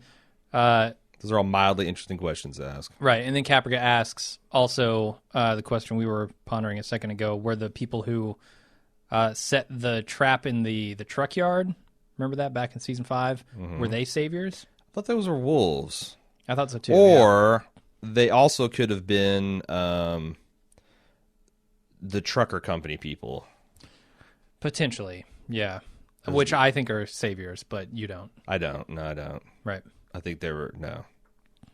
Yeah, so... that might be an unknowable question, though. Yeah, and I don't know if they're trying to necessarily say it, like who those people were. Mm-hmm. I thought the motorcycle was a fairly good indication, but... because the other thing is, we know for fact I think there are multiple settlements besides the Hilltop and Alexandria, because the Hilltop's already trading with communities, unless they are saying that the saviors are a community they're trading with, which is not what I would describe it. That's not trade. It's more of paying tithe. Yeah, it's more of a Mongol steppe people horde. Yeah, exacting tribute than true trade. Mm-hmm. I don't know. I'm still hopeful that there's... this is not the Silk Road here. Yeah, I'm still talking about. I'm still hopeful that the world will get even larger, and we'll have multiple settlements before everything is all said and done, and we'll have a lot more colorful characters that we don't have to touch in with every week, and it'll be cool. All right, well, that's it for feedback, and that's gonna be the end of the show. Stuff? We do have some spoiler emails. Okay, cool, because I actually had some spoiler things I wanted to say. All right, yeah, we'll have them after the music.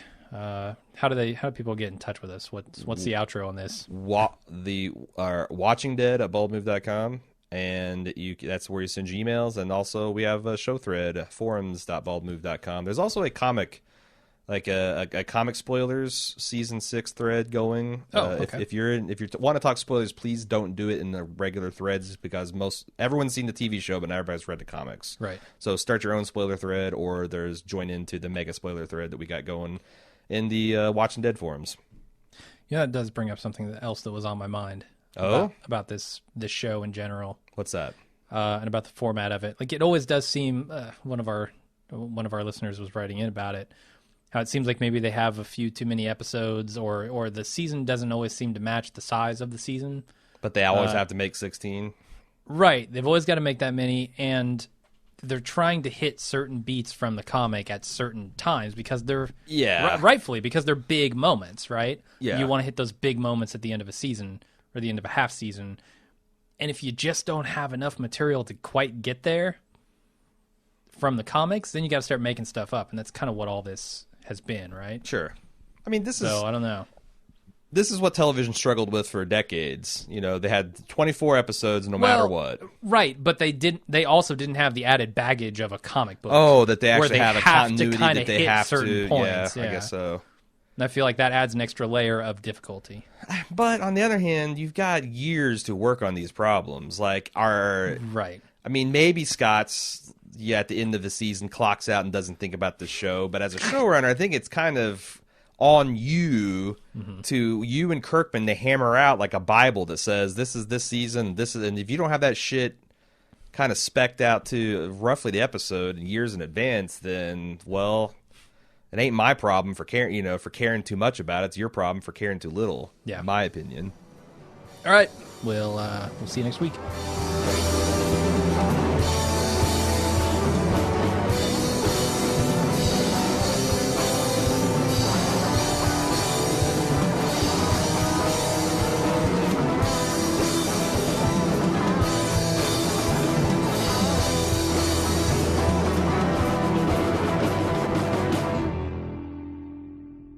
And we're back with the spoiler section. I've got a few emails. You said you had some stuff you wanted to talk about as well. What do you want to do first here? Let's go with the emails because you put me on the spot now. I forgot what I want to talk about. Okay. We'll start off with Jacob. And I can't remember if I read through these or not. Oh, so some of them I may be just rambling. remembered what I wanted. Do you want to go with the emails or do you want to go with my unique thoughts right up the top? Let's call the audible. Let's go with your thoughts. This stuff they're doing with the I Am Negan is really cool, and this is one of the things where real life intrudes upon the storytelling in ways I don't know that they could prevent, because we already know that Negan's been cast as a flesh and blood person. Right. Jeffrey Dean Morgan. And I wish I didn't, because I'd be thinking, like, if I wasn't a comic fan, I'd be thinking, oh, wow, this could be like kind of next level stuff. And if I was a comic fan, I'd be thinking, oh, this might be a potentially cool remix, but I know it's just a Spartacus. It's a standard Spartacus situation. Right. I don't know whether he's trained him to do that or what, but so it's still a cool twist on the concept. And I think it's a fairly effective tactic, even if we know better. Yeah. So I don't think it's without merit altogether, since we know that he's a real guy, but yeah, you're right. It would be more effective for us as viewers. And maybe, so I'm starting to not exactly soften my criticism of Kirkman doing things like showing up at midnight and being like, yeah, spoiler, Negan beats Glenn's brains out with a baseball bat named Lucille. But if you are a person in this, like you're the double D's, and you have a cliffhanger / tragic thing happen at the end of a season that I'm not going to get into because I want to spoil the Game of Thrones for people. But you know that like the casting and the shooting reports and all that stuff is instantly going to betray that. Yeah. The TV guide is going to spoil it for you, essentially. That must be super frustrating. And you can see Kirkman's antics as a way to maybe do an in run around that, where you put so much bullshit out into the it's like chaff. Right. You got a missile locked onto you. Well, dump a whole bunch of... It's camouflage. Yeah. Put a bunch of shredded tin foil in the air and see what it thinks of that. Yeah. Yeah, exactly. You're trying to hide in plain sight by disseminating a whole bunch of misinformation and half-truths and true truths, and that way it's a surprise. Right. And that does work, but at the same time, it might also frustrate the audience. There's a less patronizing way to do it, but it's kind of like, I guess maybe he sees it, because I'm thinking that's how you treat a little kid. It's like, did you get me a surprise? Well, it wouldn't be a surprise if I told you. No, what'd you get me? Did you get me a pony? Yeah, sure I did. No, you didn't. Oh, well, you just like, okay, whatever. I mean, is he playing that with the fans because he's kind of got that opinion? Like, if you literally can't wait, like. When a guy like Chris Hardwick or anybody says, oh, what can you tell us about what's coming down the pike? Like, no one ever expects an answer. That's such a shitty thing, because if he just said, like, well, here's exactly what's going to happen, he would be crucified for spoiling the damn show. It's an unanswerable question. Like, there is something intrinsically immature about the way fandom interfaces with the things that they love. And You're right. It's all understandable, and I'm not immune to that, but, But to troll back, I don't feel like that's the way to go either. Who's the guy that plays Al Swearingen on Deadwood? I don't know. Because he got in some hot water over the weekend because he gave an off-the-cuff interview where I guess he did something in an interview with a minor spoiler for Game of Thrones. And he was quoted as saying, like, at some point, like, Jesus, people, grow up. It's just tits and dragons. And now people are like, oh, he doesn't respect the fans. He does. I'm like, well, this is why. The guy makes a joke. He's probably laughing as he's talking to his interviewer. that one sentence is cut out of this, God knows, 15, 20, 30-minute interview, posted on fucking titsanddragons.com, and now everybody hates the man before they've even seen his performance. Like, what are you going to... You can't win, man. You can't win. I would recommend not going to titsanddragons.com. I don't know what's there, but it can't be good. I've seen the weird-ass fleshlight shit that comes up. Bad Dragon? Yeah. Okay, right. sure. Titsanddragons.com, I'm sure, is similar. You're right.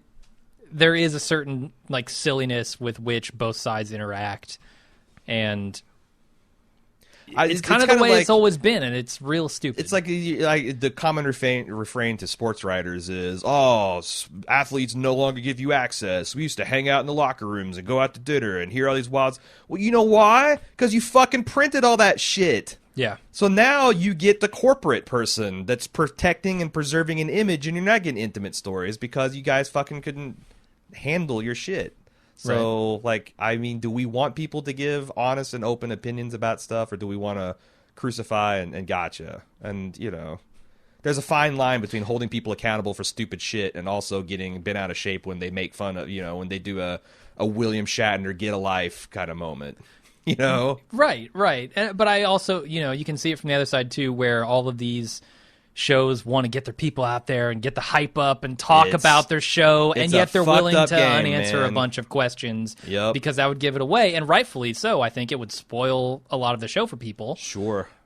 But both sides want two different things, neither of which are willing to give those things, and it's just a bad scene all around. Mm-hmm.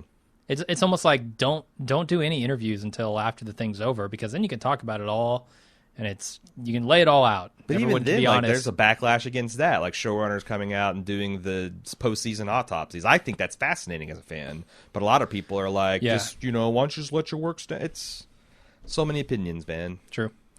All right. Any other thoughts, or should we get to emails? I think we're ready for emails. Okay. Jacob starts off. Wanted to point out another major character death that happens in the comics an issue or two before the Bat in 100. Oh, the Arrow. Takes place after Abraham and Rosita break up, and Eugene starts to develop feelings for Rosita, which we speculated on briefly in the live watch with his fucking mullet haircut. I think the mullet's gone. This is the biggest spoiler. I watched that. He for sure has got a haircut. Oh, shit. He's he's closing in on Rosita. He's Samson after he cut his hair. Right. He's not going to get the girl. No. He's going to crush her to death. Yeah. In a temple collapse. Sure. That's exactly what's going to happen. Eugene and Abraham take patrol together to talk about Rosita. As Abraham is giving his blessing to Eugene, he is shot mid-speech in the back of the head with a crossbow by Dwight, Negan's right-hand man, and with a half-burnt face. Right-faced, I was going to say. Half-faced right-hand man. Eugene is then captured by the Saviors, which spawns a rescue mission by Rick and company. This leads our crew to the brutal bat scene we know and hate. Okay. So he doesn't speculate any further on who may be getting the crossbow. I suppose he thinks it's going to... Or who may be firing the crossbow, rather. So I don't know if there's going to be this guy named Dwight. We haven't really heard anything about him. Right. I imagine you need somebody like Dwight, unless you're going to completely rewrite the Total War storyline. I will say this about... I'll say this about Abraham, is that Kirkman has gone on record as saying, you know, many times that his biggest regret, comic book regret, is chopping off Rick's right hand. Yeah. Because of all the storytelling limitations. And do you see that in the TV show, he's still got two hands? Mm-hmm. Kirkman's also said, in retrospect, if I knew I was going all-out war, the least interesting thing to do was to kill the soldier in the group before you have an all-out war. Okay. So if he takes that lesson and applies it, he would keep Abraham alive throughout the war and not kill him right before it starts. Oh. Did I lose you? I feel like I've lost you. Abraham is shot in the head. Oh, you thought... I thought Eugene was shot with the crossbow. No. Abraham gets shot in the head. Okay, I was misreading that. A lot of he's in that sentence. Yeah, no. So, okay, gotcha. So that's a big regret of his? Yeah, he says that's... But on the other, he says it's like the one at least... but I think it's an interesting thing to do is to kill the soldier right before you have a war. That's kind of ironic.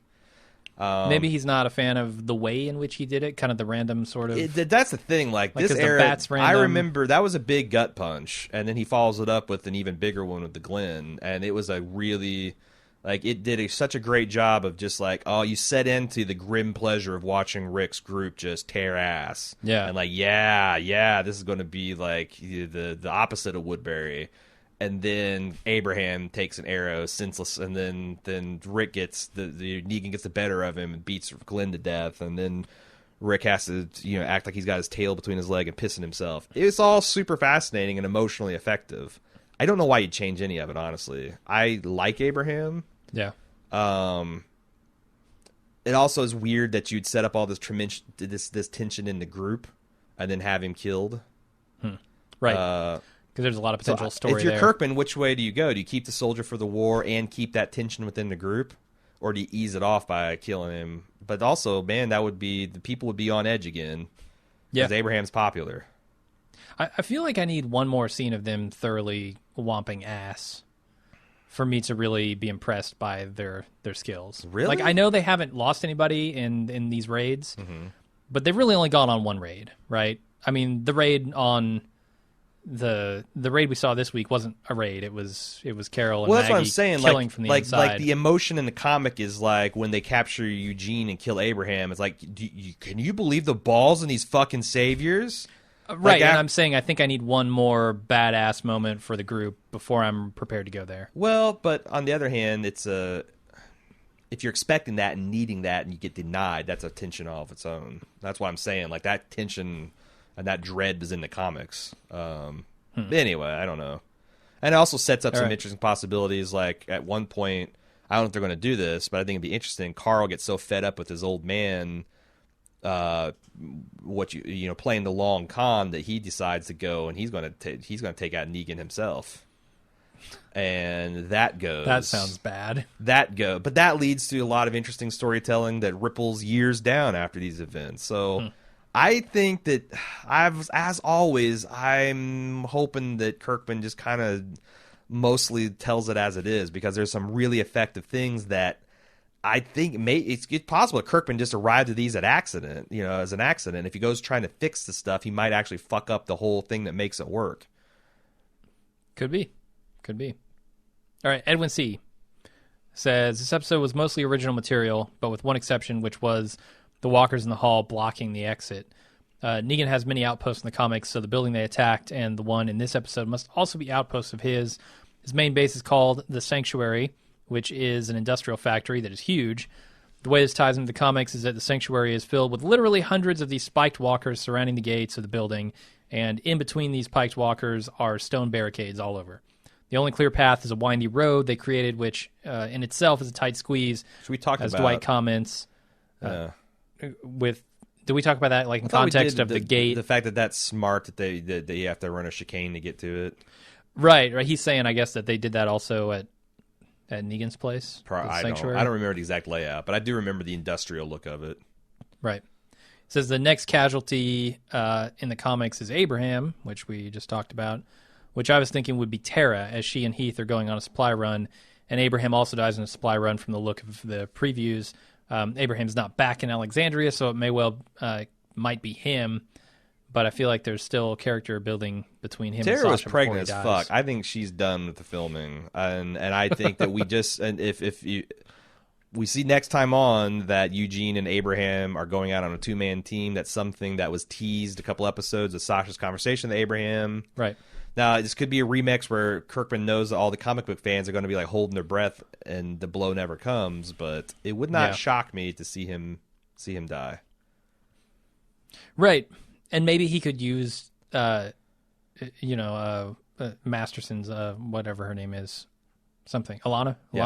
Yeah, Tara. Maybe use her pregnancy as a smokescreen to get 2 groups of people out there. Sure. Switch it up and kill her or Heath, potentially. The other thing is, like, I was thinking about the impact. Like, I wonder what Rosita and Sasha would feel about each other if Abraham dies. Like, that's such a fresh wound, and then your ex... Like, it's one thing if your ex dies years later. If your ex breaks up with you and then immediately dies in a car wreck, that would be kind of fucked up, because you still kind of, and Sasha is like, to be fair, Sasha's not cheated with Abraham. She's like, you need to be a stand-up guy if you want this to proceed. But Rosita doesn't necessarily know that. And if Sasha tells us, it's like, well, thanks, bitch. He just ripped my heart out before he died. Like, that could be interesting. Yeah, I don't know. Yeah, maybe. Finally, Drew from Ohio says, if the all-out war storyline sounds cuter that way takes the entirety of next season or just the first half, do you think the show will follow with the time jump like the comics or start exploring some off-book uncharted waters? Well, that's the 35, 36, how many $1,000 question on the pyramid. That's a big question, right? Because smart money is if Kirkman is impatient to get to where he's at in the comic books and start telling his larger story and is not afraid to leapfrog and go beyond, then he probably should just do the time jump. If he's afraid, like, I want to get a little bit more comic and I want to tell some new stories, like, you know, the expanded universe type stories, there's a perfect opportunity in that 2-year jump between All You Out War and where they're at to tell some more stories about how Rick kind of gets this coalition off the ground and all that. So it's like, either way could be interesting. Either way is going to involve them making up new material. So it's like, which do you want? Would you rather be making up new material with the constraint of you got to go to this particular distance, target in a distance? Or would you rather get beyond that and just wherever you go is wherever you go? It's a good question, and I don't envy the writers for having to make that decision. Yeah, and I wonder what Kirkman thinks about it. Because, like, how does it's like, this is a weird reverse George Martin situation where, like, his comic book is his baby, but the television show is his baby too. Who does he love more? Does he like coming up with new stuff for the comic books and then embellishing it and remixing it, or would he rather start original screenplay type stuff and then have the comic ape that? Like, what does that do to the comic readership if, you know... I don't know, man. This is all very interesting times we live in from a creative struggle standpoint with the stuff going on. Martin, they're going beyond his books now. And cross-media type stuff. I mean, it's always been, you know, it's a thing that's been done a lot, but mostly in movies and mostly with, like, finished works. Like, this is a book, and we're converting it to a film. Yeah, now with all these ongoing things. Now, talking about the all-out war, how did they do that? Because it seems to me the best pacing would be you've got so Rick, someone gets their brains beat out, and Rick's put on notice at the end of this season. Next season, you could say, because I remember I felt like it took forever for Rick to finally build the coalition to take down Negan, and I was frustrated as a comic book reader. But not in like, I can't believe this bullshit, just kind of like, I can't believe Rick's doing this. Maybe you take a full 8 episodes to really, and like everyone in Alexandria just thinks Rick has given up. Because in the comics, he's shacked up with Andrea, and even Andrea's like, eventually like, what the fuck? And his son turns against him. Like, it might take a whole half season to feel that, and I can only imagine what the fans are going to say. Like how, but it's to tell this, didn't you find out that Rick has got this grand scheme that he's cooked up with, you know, the other leaders of the resistance to do this, do this all-out war thing.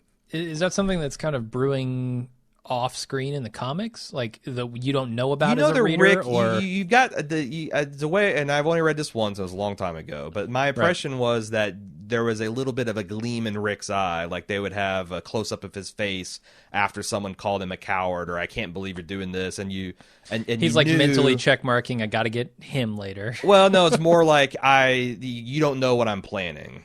Like, or like, you got to be patient, or he'd say something to the effect of like, you need to trust me. But, you know, how long can they do that on screen? I don't know. I mean, well, Walking Dead can do shit for a long time. Does it work? I don't know. Right. But I feel like the natural pacing should be like a whole season of that, or a whole half season of that brewing, and then the second half of next season to be the all-out war. Balls to the wall, gonzo. That also from a budgetary standpoint, because I imagine All Out War is going to be expensive as hell to film. Yeah, so you soak it up with a whole bunch of boring shit in the first half, or you just up the budget. Because I don't know. I honestly don't know how you tell the whole story in 8 episodes. That seems like 13 would be perfect. 16's too much. I don't, and you got the half. Put some morgalizing in. Yeah, I mean, I don't know how they do it. I don't know how they do it. Like a 13 episode, it's split like 6 and 7 would be perfect. 8 and 8 something's going to be fucked up in the pacing. Maybe an episode where Carl's eye's bothering him. They're out of Neosporin. They need to go on a run. Well, I mean, there's like, you got these bottle episodes. So like Carl's Right. sneaking into the Savior compound, and like that's an episode. Introduction of the Kingdom. If they want to do that, that's an episode or two. But that's a lot of Rick waffling and trying to keep a community. Yeah, I'm worried about that. That sounds scary from a Walking Dead TV show perspective. But I mean, it's because I know there's a lot of people that read this multiple times. It'd be interesting to see what their take on that, because I could be misremembering. But I just remembered it's like, it just seemed. And the other thing is, this could be excabulating it, because I caught up to current right around issue 100, and I've gone from reading a dozen issues a day. To like waiting every month for it to come out, and it could be some of that frustration is Jesus Christ, it's taking forever to get to where I know this is going to go. Yeah, 6 months to a year. Yeah, and then All Out War is the opposite, because they were, for the core part of that, pushing out two issues a month, so it seemed like everything moved faster. Yeah, so that could be a part of it too. All right, well, that's all I got. If you want to send in thoughts on that, watchingdead@baldmove.com, or there's the comic spoiler thread on forums.baldmove if you want to talk it. Baldmove.com. Forums.baldmove.com. Cool. Well, that's it for the show. We're going to be back, obviously, next Monday with another one of these. Hopefully, we kick it up a notch again next week. That'd be nice. It'd be all right, either writing-wise or action-wise. Either one will do. I feel like we're in for some morgalizing. Sure. But maybe a little bit better morgalizing than we've seen in the past. Sure. So here's to hoping. We'll see you guys next Monday.